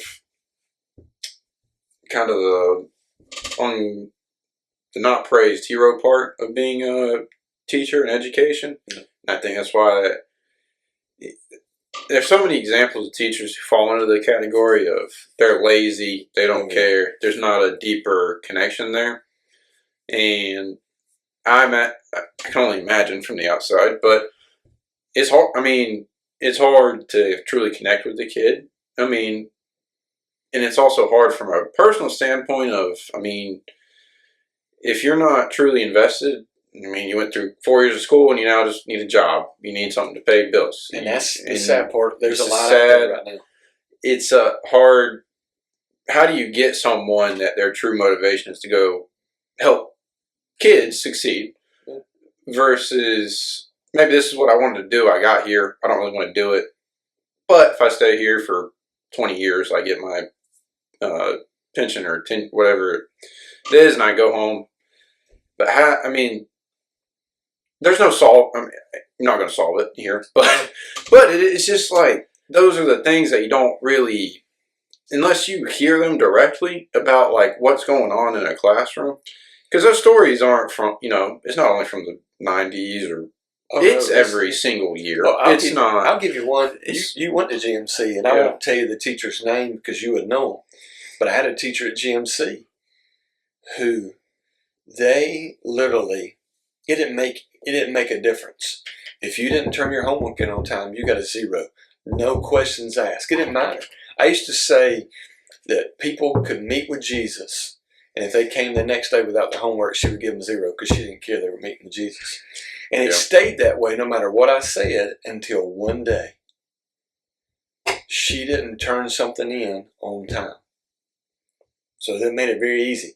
I called up to her room, asked her to come to my office. She came to my door. I said, I only have one question for you. Do you want the grace that I normally give or the grace that you normally give? She dropped her head and walked off. And changed that day because she realized, because it hit her. But she was young, wasn't married, didn't have kids. So it was easy to hold that line of, oh, this is the deadline, this is what you do, to not try to figure out. Are there some lazy kids? Absolutely. But your job as a teacher, if you truly care about them, is to try to help them get through that. And so when it happened to her, that's when things changed. When I was at Berea, I used to take teachers we would go on a bus ride before school started, and I was showing people's houses. I would go, that's so-and-so's house. And I'm like, you see that side? That side of the house is condemned. And so you see that? They're like, yeah, what is that? That's a shower curtain. That's their front door, because they don't really have a front door. And all of a sudden, they started understanding oh, now I see why they act the way they do sometimes. Or I would, as we're driving, I would talk about kids and go, you know, so and so, and I would talk about all the things that's going on. We had a kid who he had 4 sisters. His daddy was worthless, wasn't in his life. He actually was the man of the house. And I would say, when you talk to, I said, you got to remember, the mom and his 4 sisters treat him like he is the man of the house. So he's treated like a man. Yeah. He gets the respect that a man of the house would get. He comes to your class, you treat him like a little boy. And so then he has to stand back up to you because in his world outside of this school, he is a man. So when you treat him like a little boy, you offend him. And so just like you would offend any man, but he's not a man. He is everywhere but here. Yeah. And so getting people to understand that perspective, that's not easy. And that's the part about education. And now our society has got the point where education, they send their kids to school for you to teach them everything. Teach them manners, teach them all this stuff until you do it in a way that they don't agree with it. And then they get mad because you did.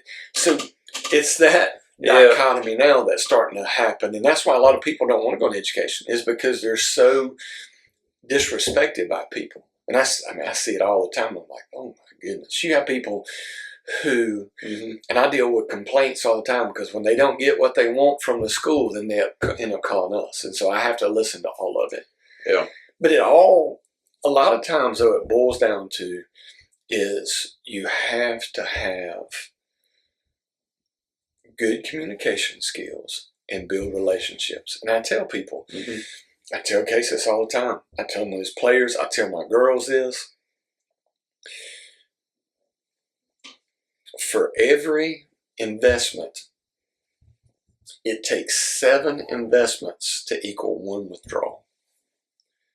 So if I haven't done anything to invest in you and your child, when I have to call for something negative, there's nothing there. Yeah. So now I'm already in the negative with you. Whereas if I'm pouring in and trying to build up the reserve, when I have to do a negative, I still got some money in the bank. And so a lot of people are like, yeah, but I don't have the time to. Well, okay, then when you call and you get that, just know that's why you're getting it. Because you think about, you give people grace who you know better. It's just, it's true. The hard part that I see, and I think you'd have more to speak to on it than I do, but every year now you have new teachers come in. You get a bigger class size every time. You're not dealing any longer with, 20, you might have a 25, 30, 35. I think our friend had about 35. And it's at that point, it's how do I connect with, you want to say 7 connections. I have 35 in one class. I have probably 4 or 8 classes, or 7, depending on how you do it. So now all of a sudden you're into hundreds, 200s of people. That's a large time commitment on a fairly small salary. And you haven't even taught anything yet. You haven't made a lesson plan. You haven't made a syllabus. You haven't gone up in front of the class. It's if I'm going into it, what's my motivation to do that? I would say, granted, it would probably make your life easier in a sense of you're not getting yelled at as much. Still probably going to get yelled at. Unavoidable in anything. But yeah, it would probably make some conversations easier. But how much is that worth it, to them? That's hard. Where does a teacher's incentive, outside of I just want to be here for kids, where do you make an incentive for, how do I make it so that you have a system where you want people? And it's not simple, because it's just, you're talking about these stories, and it's like, dang, you want to help that kid that's coming off of the condemned house, and it's like, man, I want to be there for him because. But to get to that story, you have to invest time into them, into learning about them. It's not so simple as, I'd say most of the time the kid just comes to you and is like, hey, I'm in a condemned house. Like, most of the time they're never going to tell you. Most of the time they're never going to tell you. They're going to have an emotional barrier. I mean, there's going to be walls. It's not so simple. If it was that simple, it wouldn't be, it'd still be difficult, but that would help out some. Yeah. Help out to find some middle ground. And that's the most frustrating part, I think, from seeing it is from sitting here now. Yeah, and the bad part is then you have on top of it, you have people outside of education who say, oh, what do you do? Oh, you're just a teacher. Yeah. Or you only work 9 months out of the year. Yeah. And it's like we talked about before. Yeah, I mean, teachers don't just work 9 months anymore. They work 12. But even when they do have some time off, think about the emotional capacity that they did during these 2 weeks. Mm-hmm. Just trying to get back. Because they have been doing all of that for all this time. And then now they get a couple weeks off. It is the mental load that you carry as an educator is unbelievable. Well, that's what kind of our friend, they had a kid that had a like a death list, and it was like they were like, why am I like trying to deal with that at 24? Yeah, it was like I don't even know what to do now. Yeah, because like I wasn't exactly prepared for this. I mean, you're not a counselor, like you're not, no. But that's a large part of your job now. Mm-hmm. And so, I mean, it's just like, what the heck? Like, I mean, no, it's I find it frustrating as someone that's going to have kids in the future of like, where does this problem go? Because I don't think it's the people that are working in the system as much as how do you actually support them realistically. And it's just... Well, and that's one thing. And that's why you have private schools and charter schools mm-hmm. continue to grow, because you think about GMC is not for everybody because mm-hmm. the expectations are so high there. You choose to go there. Mm-hmm. You can always go to your traditional school and just kind of fly under the radar. I used to tell kids all the time, as long as you're here, you're not under the radar. You're in the crosshairs. Yeah. And that's because you chose here, and this is what our standard is. Mm-hmm. And so that's why charter schools and all that stuff are starting to really take off. Is because people see what's going on. And the travesty in that is, what's going to end up happening is, where does these other kids go? Mm-hmm. But the bad part, and it's what our society has taken the emphasis off of education and making it it used to be teachers were some of the most respected people in a town mm-hmm. because of what they did. Well, now, I would argue in a lot of places they're some of the least respected. Yeah. I would say there's a lot of kind of, you're a teacher, and it's like, okay. Like I mean, that is very much that's those are truly the people that are teaching the future generations what's going to happen. And it's... What's like that whole saying is, if you can read this, thank a teacher. Yeah. Because somebody taught you how to read. I mean, it's frustrating. It's, I think it's very much what you're saying about, like, the charter schools are great, and they have a purpose. The co-op, they all have their own purpose of, if you want to excel higher, they're a place to go. If you want to go in that light, you can go in that light. But I'm a very much all ties raise all boats. So how can we, like, solving that problem is because you can't just say, all right, well, if you want to be great, go to a charter school or go to... Well, you know how they've solved it in other countries. So other countries, the one of the negatives of the United States is everybody's entitled. So no matter what, you're entitled to do whatever. I mean, you can, in high school, if your child has a 40 IQ, you could sign a waiver and they can take an AP class. Now, that makes absolutely no sense. Yeah. But that's the way it is. How it goes. In other countries, and matter of fact, the CFO for my company is from China. Yeah. He came to the United States for high school because he didn't get into high school in China. He would have had to go to a lower high school. So he ended up coming to the United States, go to high school, and he went to USC. Other countries, when you get to a certain age, you take a test. Whatever you make on that test decides your future. If you score low, you go this way. Yeah. If you score high, then you go this way. And then you continue according to how hard you work and how hard you grow, how much you grow, how high you go up. Yeah. But there comes a point where if you don't do it, I mean, at that point, and say like, "Oh, you're labeling my child."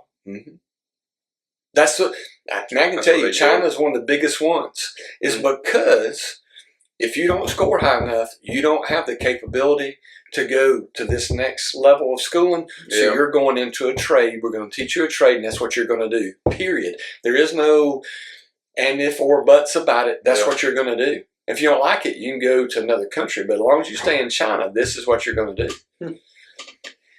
But see, you think about it here, you have people, and this isn't good, bad, or ugly, but there's people sitting, we'll just use TR High School, since that's where you went. There's people who sat in your classes at TR High School who should have been doing a trade. They didn't have the mental capability to excel academically in some of that stuff. Yeah. One is they didn't have the work ethic.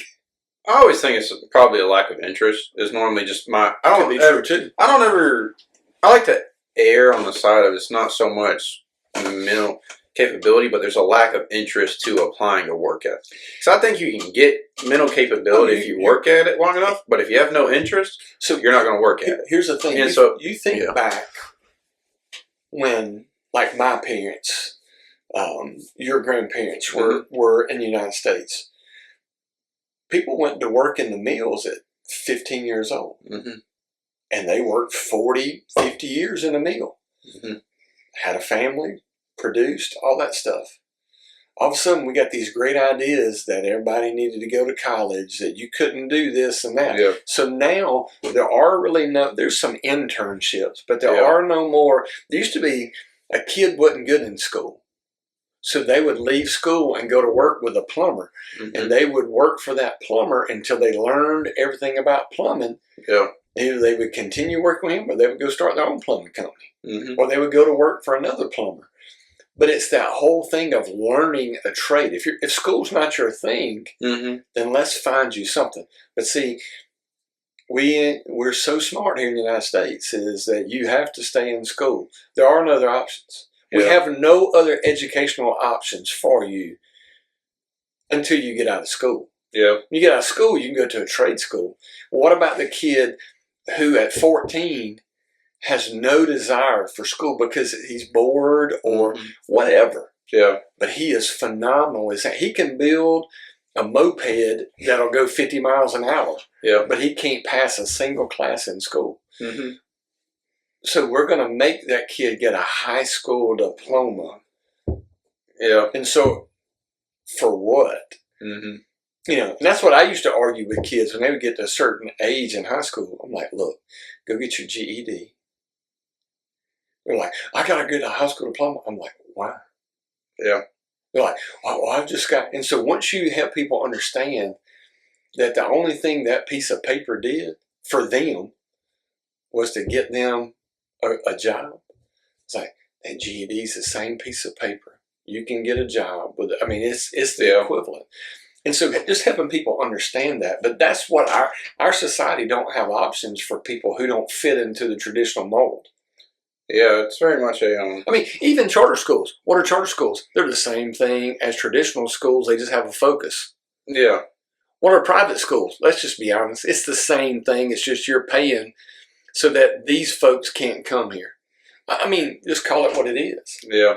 Why do people homeschool? Now, homeschool people are a little different. Now, the true Susie B homeschooling. Yeah. They're providing that stuff. And a lot of those folks, their kids work and do some things. They learn trades or they do other stuff. So that's probably the closest. Well, see, that's like, I talked to Susie B the other day, actually. So what we were talking about was that her co-op now is going to be offering what you're saying. They're going to partner with, well, they're working it out, but their idea is that they're going to have or an internship program with trades and whoever else will get involved. And that's like, I'm like, wow, that's incredible. And then like as we're talking here, I'm thinking about it, and it's like, all right, if you try to take that to a public school, it's like, how many people are you really going to get? To me, it's always like, people complain like, oh, I should have got taught taxes in public school. And it's like, you weren't paying attention anyways. You weren't going to learn it regardless. And so how do you couldn't convince really a company, it would be hard to convince a company to go partner with a public school. To be like, hey, we'll take on 5 kids and pay them something, an intern, have an intern. We'll have 5 interns. That's going to be very hard to set up. That's going to take time from administrative side, let alone you have one kid go in there and ruin it now for all. Yep. And so unless you're doing it from the co-op or charter or private side, setting up opportunities like that is difficult, but they would be so beneficial to the other side, like to that side. And that's the kind of shame of it. It's like, you want to give those kids the world of, man, let me go out there and let you go try something, and we can hope get you somewhere better, and we can have a better opportunity. But then it's just the negative side of, one kid did it, and then he did something stupid while he was there, and now it's ruined for everyone. Yeah. And that's the part that sucks. Yeah, no, you're right. But you think about, we have created, and you just made me think about this. Our traditional education system is the same in the United States. You can call it what you want to. Every state has, you got to have X number of units in these things in order to get a high school diploma. Yeah. Well, can I wear? Yeah, you're going to wear a khaki shirt, khaki pants, and these tennis shoes. What can I do? Yeah, you can put a pin on it, but you're going to wear a khaki shirt, khaki pants, and tennis. It is what it is. Well, I want to do, okay, then but you're still going to have to do and it's like these 24 credits, and they have to be 4 have to be English, 4 have to be math, 3 have to be science. 2. It just is. Yeah. What can I do? Nope, you have to do, and there is no flexibility in that. That is what it is. Can you do this other stuff? Yeah, on top of all of that, you can go do an internship. Well, can it count for that? No. Yeah. So that is part of and so you tell me what job out there is that. If they realize, well, this isn't working, it's like, okay, let's go back and try to work. But the bad part is, you got to have some kind of, if not, people will be doing everything. Yeah, you just that's the dichotomy that you are left with. So, charter schools were started to be different, but now, let's just be honest, most of them are pretty much the same as traditional. They just have a specialty. GMC is a dual credit school. Yeah. But what are most high schools now? They offer dual credits. Yeah. So it's just like a charter school is more like higher achieve. It's almost as a higher achiever club is what it.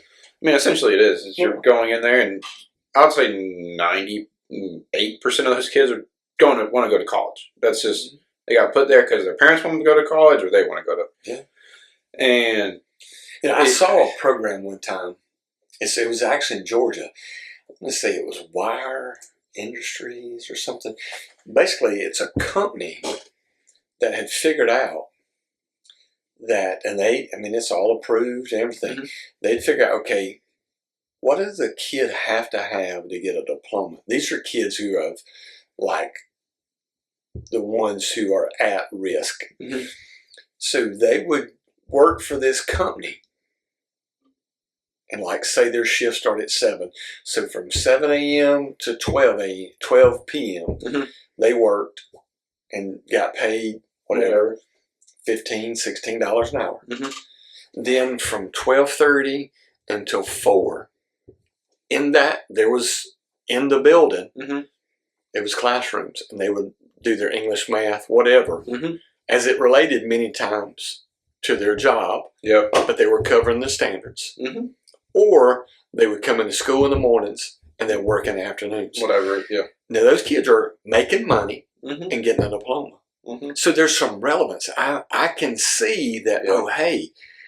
And when they graduate, there's a full-time job in the same company. Well, they've already learned. And so mm-hmm. they get a bonus then. So now all of a sudden, okay, there's some incentives here for me to finish this stuff. Yeah. Well, I think it's also compounding on the fact that you get that first paycheck and it's like, dang, I got $100. It's like, you haven't seen $100 before. You get your first check and you put it in your account or you get cash, whatever it is. That first paycheck, it's like, all right, it's fine, I'll keep doing this. And so you're having you're learning, you're going to school, you're actually getting a paycheck, which is, pretty, minuscule as it may be. It's still beneficial at that age because you're doing it while you're going to school. Absolutely. And now you're set up afterwards. I mean, you go work there for maybe take a year and you work there, and then you go do something, you work there for your career, you do whatever.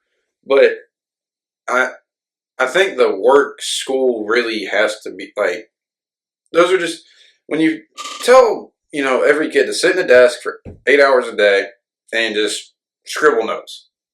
It's boring to the most curious people. Oh, absolutely. To the people that want to learn the most, it's boring. There's no way around it. Albert Einstein dropped out of school. He was bored to death. Yeah. And so until you can kind of change the system where that sounds pretty ideal, whatever they're doing. I don't know how you can do it on a large scale or not, but that's the stuff that's going to be interesting. But now to kind of bounce back to how you actually got to the role you're in now, you were principal at GMC Berea. So I was then teacher at Greenville High, teacher coach, assistant principal at Berea, assistant principal at Woodmont for 10 months. Went back to Berea as principal, stayed there 7 years, went to GMC for 4 as principal, went to Pickens as an assistant superintendent, went to Union as a superintendent, retired from Union, went to work for an educational management organization that ran charter schools in North Carolina and South Carolina. And then went to work at the Charter Institute at Erskine, which is a charter school district. Mm-hmm. This is my 4th year there. And so now, in your current role, and from kind of the previous roles, how much have you been able to kind of, what's your steering direction during the day? Are you influencing what's being taught in the day-to-day, or the overall picture, or what's the idea? I tell people my job is to support school leaders so that they can in turn support teachers who support kids. So if I can help a school leader, like we talked about a while ago, trying to have influence on folks and help them, guide them so they don't make the same mistakes. Mm-hmm. I provide guidance to leaders, and I have folks who work for me who do the same in their area. So if we can help the school leader have less headaches, they can in turn support their teachers better, who will then support the kids. So taking that burden, kind of trying to ease the burden on them. I tell people I am a unpaid consultant, an educational leadership consultant, because my salary is paid for by the district. So I consult all day long to different folks who just all they have to do is call. So when you think about in your job, if you had a person who you could call just to ask, hey, have you ever had this situation?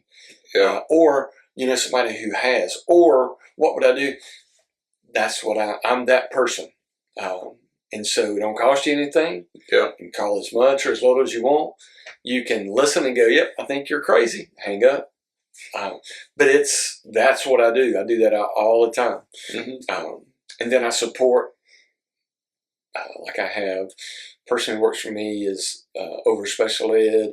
I have the person who is over IT and Power School. I have the person who is, she kind of is like accountability, making sure schools are doing the right thing with their instruction. Then I have, we have finance under us, so make sure the money piece is right. People are doing a good job with their budgets and all that. But I also I work with school boards. I work with new schools who are trying to start a charter school. So because I have started 2 different ones from ground up. Talk about that. Hey, don't do this. This is probably a huge mistake I see a lot of times, or I saw firsthand. So that is a big part of my job too. Yeah, just trying to help. Starting the charter school, what was those experiences like? Because that's starting a school is a interesting. Well, and charter schools is so different because a district has, it's just like we call them mom and pops. So you think about BMW, they want to open another plant. Well, they're a multi-billion-dollar company. Whereas we'll just use the new BMW plant in Woodruff. The batteries. So they've got this brand new battery plant that's humongous. Okay. Say Sam decides he wants to start a battery company. Okay. BMW is a multi-billion-dollar company. Them starting a battery, that's not a problem for them. So Sam, what's Sam going to do? One is Sam maybe doesn't know that much about batteries, but he realizes that there's something needs to be done because it's something that's, there's a need there. But then where's he going to get the financial resource to do that? Who's going to help him? So now it's just him. So that's a charter school. And a school district gets money from that county. So like Greenville County taxpayers, you pay money. Well, you're in Pickens, so you pay money to the Pickens County School District. Okay, so you get money there. Charter schools do not. You only get the money from the state.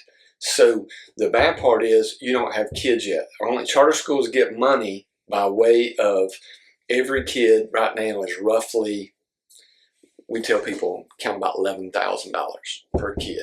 Okay, so you don't get money until you have kids. So what are you going to do for startup? How are you going to get it started?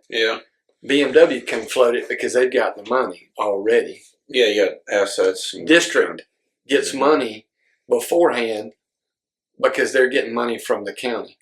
So they have, now it might not be a lot, but they do have money.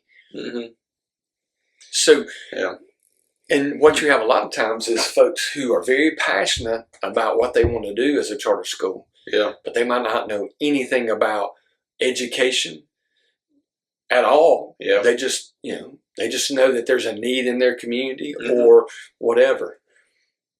So then they come to us and go, okay, what we got to do? So then now we got to try to help guide them. So then they'll have to do an application to start a charter school. Okay, there's all this stuff that goes in that they've got to do. So then they go and try to get people to help join their cause. To plan this charter school. And so if they get it approved, okay, now where are you going to put it? How are you going to get the money? Where are you going to get the money from? You going to have somebody?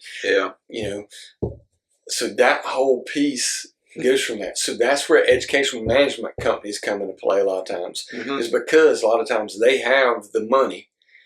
So they'll come in and support. and say, hey, we'll help you get started, but we're going to charge you 10%, 15% of what you make for us. Yeah. And so they're making money, but it happens. And you have some that do it for the right reason. They make their money, and that's all they want. You know, but they're supporting.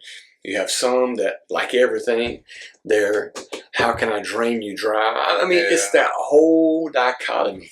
Yeah. But you don't have that in traditional school districts, because it is a school district who, hey, and we got to do a bond referendum because we got to build a new school. So if they get the bond referendum passed, then all of a sudden now they get the money.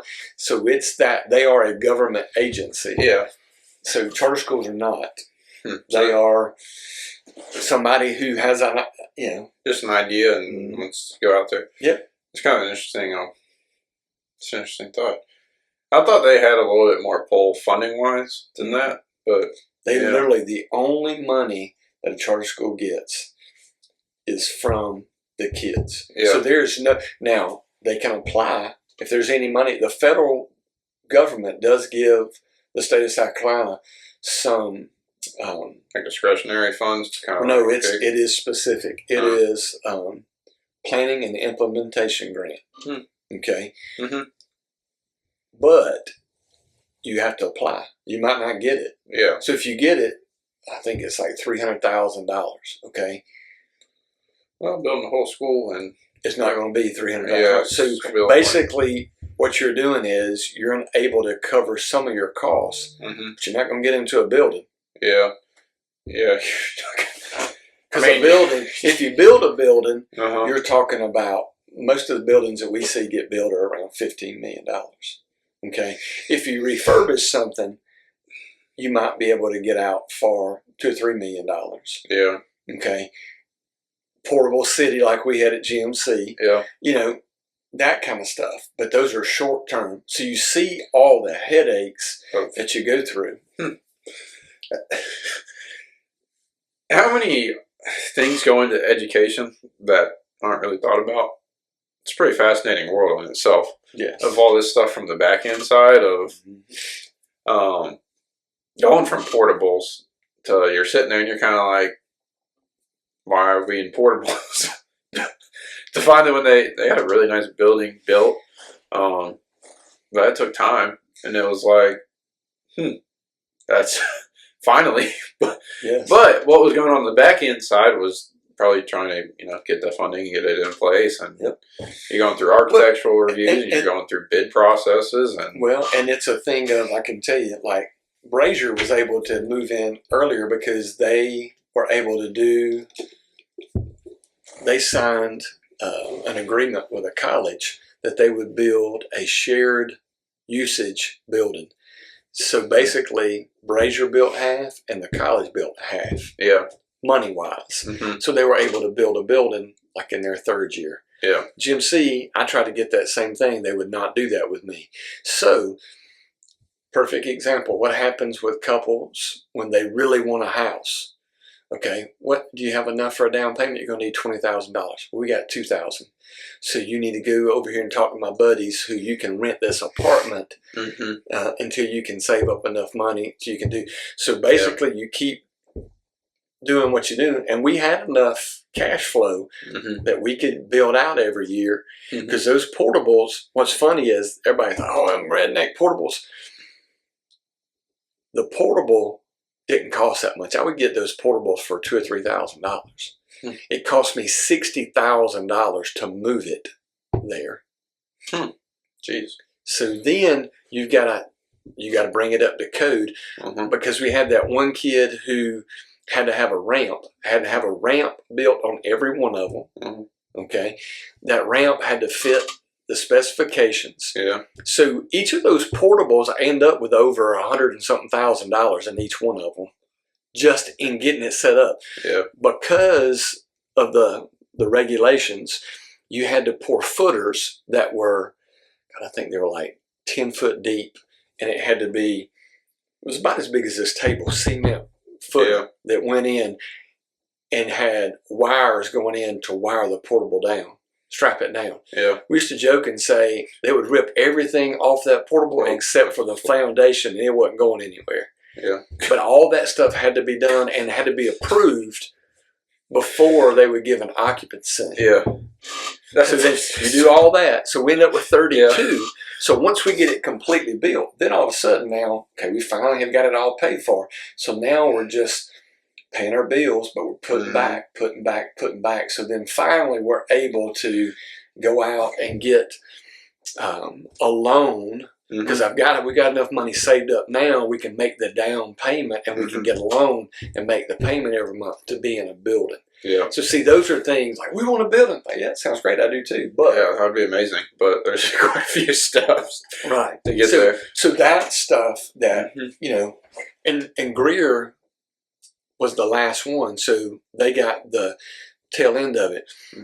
Greenville Tech was given a building on Greenville Tech campus, so they had a building. Yeah. So they didn't have to worry about stuff. Brazier went in joint with a college and was able to, because basically the down payment that we had to save up for, they end up with. The college basically got the loan and then just charged Brazier how much it would be. Yeah. And so then when I tried to get any of those things at Greer, it was like, no, you're on your own. So because Greer was on its own, that's why it took so long. But they're the ones who had to work the hardest to get it. Yeah, that's interesting. So it is just how all those things are playing out. I don't know, never thought about it, how all those things. Well, you don't think about that as a kid. You just think about, you don't even. Well, Berea High. It's funny. Berea High School cost I think it'd be like $32 million. The new Berea High. Yeah. And so we went from a building that was pretty much built in I want to say the 70s is when they had done that building. Yeah. So we went from a 70s building to a brand new building, but most of the kids wanted to be back in the old one once we got in the new one. $32 million building, and what did people say? Same thing people said at Greer when they moved into the building. We wish we still had our deck. But as time goes on, people forget about the deck, and so now they don't know anything different than the building. So it's that perspective thing still too. Yeah, that's funny. Because people at Greer Middle College now, none of them know anything about the deck. I think they built something out the back of that building. I've never even been to that building. So the building, I was only in it for about a month or two. I got to go in there for like a month in my sophomore year, and then I switched schools. But they had like it wasn't the same, but it was like a overlook almost. Right. It wasn't I don't know, the deck was more like a free range. Yeah. You just be outside. I mean, that was nice. That was one of the best parts of that school. The fact that you got to, it wasn't portable, but you got to walk around. And it was nice that you actually like went outside between. And, like, the interactions you would have were a lot more because you were so, like, walking between the paths, and there's only two paths, really. I mean, you go left or right, then you come back to, like, kind of the middle. And so you actually, that was pretty cool. That was a fun experience. But, yeah, that is interesting how it's always there's something to complain about. Oh, absolutely. And most of the time it's people they just don't know. Yeah. So. Yeah. A question I want to ask you, because I'm interested in the topic. How do you see AI in schools kind of going? Because right now it's a very wild west. It is. And the bad thing about AI is, we were talking about this in our house the other day. There's so many videos out now, you can't tell what's real and what's not, because AI can create stuff. I took a picture of our dog, and I asked it to dress him up in a Santa outfit, and I sent it in our family group chat. And Mark was the first person to text back, and he was like, "Wow, how'd you get him dressed and all that?" And I was like, "I didn't." AI did. Yeah, I was like, and see, and that has become the big topic in education. You hear people talk about all the time is, how do you deal with AI? And what does it look like? And how do you, because they went through that for a little while with, I can't remember the system, but kids were getting answers from it. And so now, heck, AI, I mean, let's just be honest, Siri is AI. I mean, we're watching a ball game. Where'd they go to college, you know? Yeah. Where did so-and-so play college football, basketball, whatever? Siri will pull it right up. I mean, that's, AI is even more advanced now than that. And so AI can do, I mean, my niece showed me during Christmas, her daughter never met my grandmother, okay, because she's too young. Yeah. So my niece took a picture of my grandmother and her daughter and told AI to put them together like they were hugging. It was like a real picture. Yeah. And they never met. Yeah. And it's like, if you didn't know it, you would think it was a grandmother hugging their great-grandchild. Yeah. But it was done by AI. And so there's all kinds of things we're going to have to figure out. And the bad part is, you know, I think back and you wonder, I'm sure some people thought about this, is you don't want some people to take AI and make it into something bad. You know, you watch all these movies all the time. It's like, okay. Yeah, you don't want like iRobot or you don't want Terminator or something. So, I mean, yeah. But it's like, where's this going? And so now, what is the purpose of it? I mean, could it be used for some? Yeah, I mean, there's some cool stuff. And we have, we've got a guy that's over several schools. He's an executive director over several schools. He uses AI for his writings, and he has conditioned it so that it writes like him. So he'll put in like huge concepts and ask it to write it, and then he'll go in and redo it. But then there's other people who just have AI write stuff for them, and it sounds awful because it doesn't sound like them. It's not written because it's a computer who's just generating ideas. Yeah. So, you know, and then there's some people who are like, hey, AI, take this email and make it nice, because they were hateful in their email. So they'll have them nice it up. And so you have all these things going on in the workplace today. Yeah. So what does it look like in the educational world? And I don't think anybody knows that yet. I think that has been why you see so many different takes on it, on what you can do with it. Yeah, I think that's kind of the hard part of it, of where, I mean, kind of I describe 3 different people and 3 different uses. That's just a spectrum of anywhere in between there. Absolutely. And I think what's hard with like kind of the age group you're dealing with, what's that, like 13 to like 18-ish, somewhere in there. How do you use it to actually enhance the thought process and learning ability? And I don't necessarily see a good way to do that. I don't either. And here's the problem. Why would you need that? Because I personally think education should be to help you think.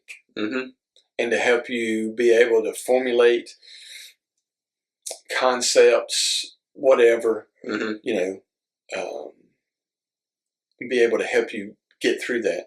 Well, that's what AI does for folks. Yeah. And so if it's doing it, then all of a sudden now, what are you really learning? Yeah. All you're learning is you become a computer programmer.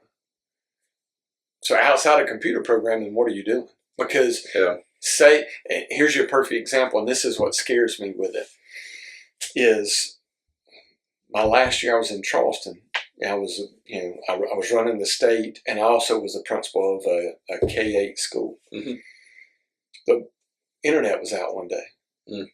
I had a teacher say it to me, how am I supposed to teach? What do you mean, how are you supposed to teach? They had become so accustomed to having the internet that they no longer could, in their mind, the initial thought, could just teach. What do you mean? I mean, because when I first started teaching 33 years ago, we didn't have internet. We didn't have nothing. Yeah. You taught. Matter of fact, we were talking, me and Presley and Case were laughing. We got to talking about my senior year. I had to do, because political science, we had to do a senior thesis paper. Furman Library didn't have the books I needed, so I had to drive to the Clemson Library and Presley get his case. Just imagine having to do that. Now you just pull it up on your computer, wherever you want. And if you have the right subscriptions, you can go to any library in the United States. Yeah. And so I had to get in a car and drive to Clemson, go physically get books, take notes, make copies. Yeah, that's. And so you think about that was 19, by the time I was doing it, because I graduated in 92. So that is the spring of 1992. And here we are, almost the spring of 2026. And that is nobody would get in a car and drive. Nobody hardly even probably goes to a library on campus anymore. No, I mean, unless they need a study place. I would say no one picks up a book from there. I would say you only go there really to work on your laptop. Correct. It's not at all to. No, sir. I don't know the last time I actually looked through, picked up a library book off the shelf and flipped through it to find something. Correct. I can't think of. Well, and outside of high school, this right here. This is the only thing I'm reading. Well, and this is becoming old school. Yeah. People on their Kindles or on whatever in their car read to them. Yeah. All that is an AI-ish kind of thing. So what does it look like? So what has happened to us as a society? Me, I have to have a book because I'm going to highlight it, draw in it, put tabs in it, all that stuff. Yeah. Reading, and I can tell you, last year, one of my goals was to read the Bible all the way through again. I won't be very honest with you. I listened to it in my car. Check. I mean, that's about the extent of it. It's kind of a wimpy check mark. I mean, did I gain anything? No, not really. So have we moved past? Because what happens when you physically touch paper and can write and can really study, as opposed to it being read to you? Because now you talk. I mean, there's all kinds of things out there. Well, everything's an audio book now. I mean, you can't. I don't know a single book that's published that's not audiobook or. So just think about that and how that's changed over the last 10, 15, 20, 40 years. And so now what's going to happen in the next 10 years with AI, and what's it going to look like for stuff? I mean, think about it. Think about the first iPhone. You had the first iPhone in 2010-ish. Think about the first cell phone. First cell phone. It was a bag. Yeah.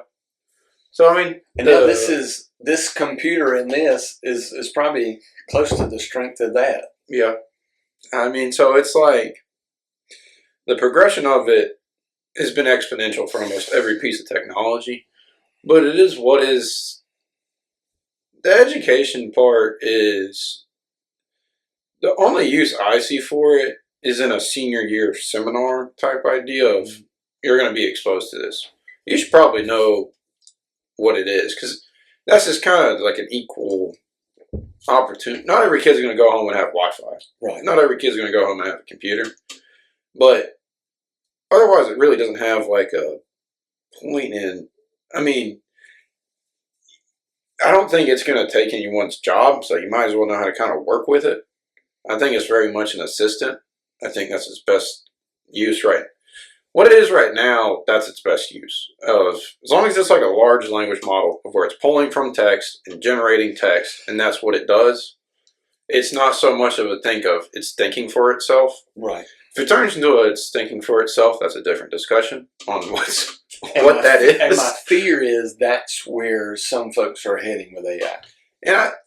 Because you hear some folks say AI is going to take the place of job-wise of many people. And so it's already happening. Go into a QT. What Yeah. happens in a QT? It is cleaning the floor. It's a computer. Mm-hmm. You got a little terminal. Well, now everything's getting put on. All right, I don't need as many workers. I can go get a, little TV screen or a little monitor, and you press it, and you order from there. And right now, someone hands you your food. But at a McDonald's, how hard would that be to automate? I can't imagine that would be. At some point, that would probably make sense. But the generative AI, the whole thinking for itself, completely consciousness. That's a scary thought. But I don't know. That's almost like, what is consciousness? Like, is that a conscious thing? I don't know how you would. I don't know what you do with that at that point. That becomes a completely different entity. Where this is a tool to me, this is no different from if I use Excel or if I use Word, spell check. If I'm using Grammarly, if I'm using whatever it is, it's a tool. It's not going out on its own, coming up with an idea or just running itself. I'm simply asking it a prompt. It's looking through thousands of millions of words and bringing me what is most relevant. If it's, doing a job, I can go out and run this whole position by myself, that's a different story in a sense of, that's thinking for itself. That's making a decision on, being an engineer. That's not something you can just put on a computer. That's not.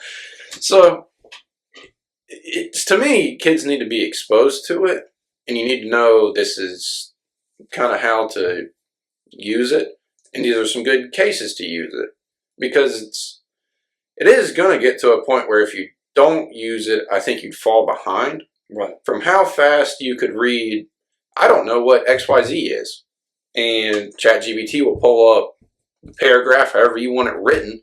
You could write it in R2D2's voice, and it'll tell you. But if you don't use that, then you're not going to be at the speed and efficiency of someone that uses it with the same skill set. Right. If you don't have the skill set and you don't have critical, thinking skills if you don't have other skills, it's not going to fill that void. Right. But to kind of stay at efficiency-wise, it seems like you kind of got to integrate it where it fit. That's different for everyone, so there's not I don't see that as a standardized thing. But I want to be fascinated by what happens with it. That is the big up and coming talk about what's that going to look like. Yeah, and no one will have an answer until probably it happens. Oh, it's going to be a bang bang, and then whatever. It's going to be what they say. It's building a plane as they fly it. Yeah. That's kind of what's going on. But true. Can't do nothing about it. No. Just got to work with it and go with it. That's what it's about. Keep going. It's true. Thank you very much. You're welcome. I really appreciate it. No. I've really enjoyed it. It's been great. Absolutely. Yeah. Thank you. Anytime I can talk about my past experiences, I love it. Yeah. I think it's great. I think it's really a great thing to do for everyone. I really want to keep having as many people that will volunteer and come on.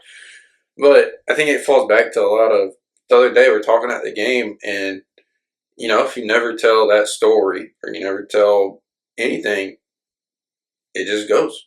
It's gonna fade. And I think that's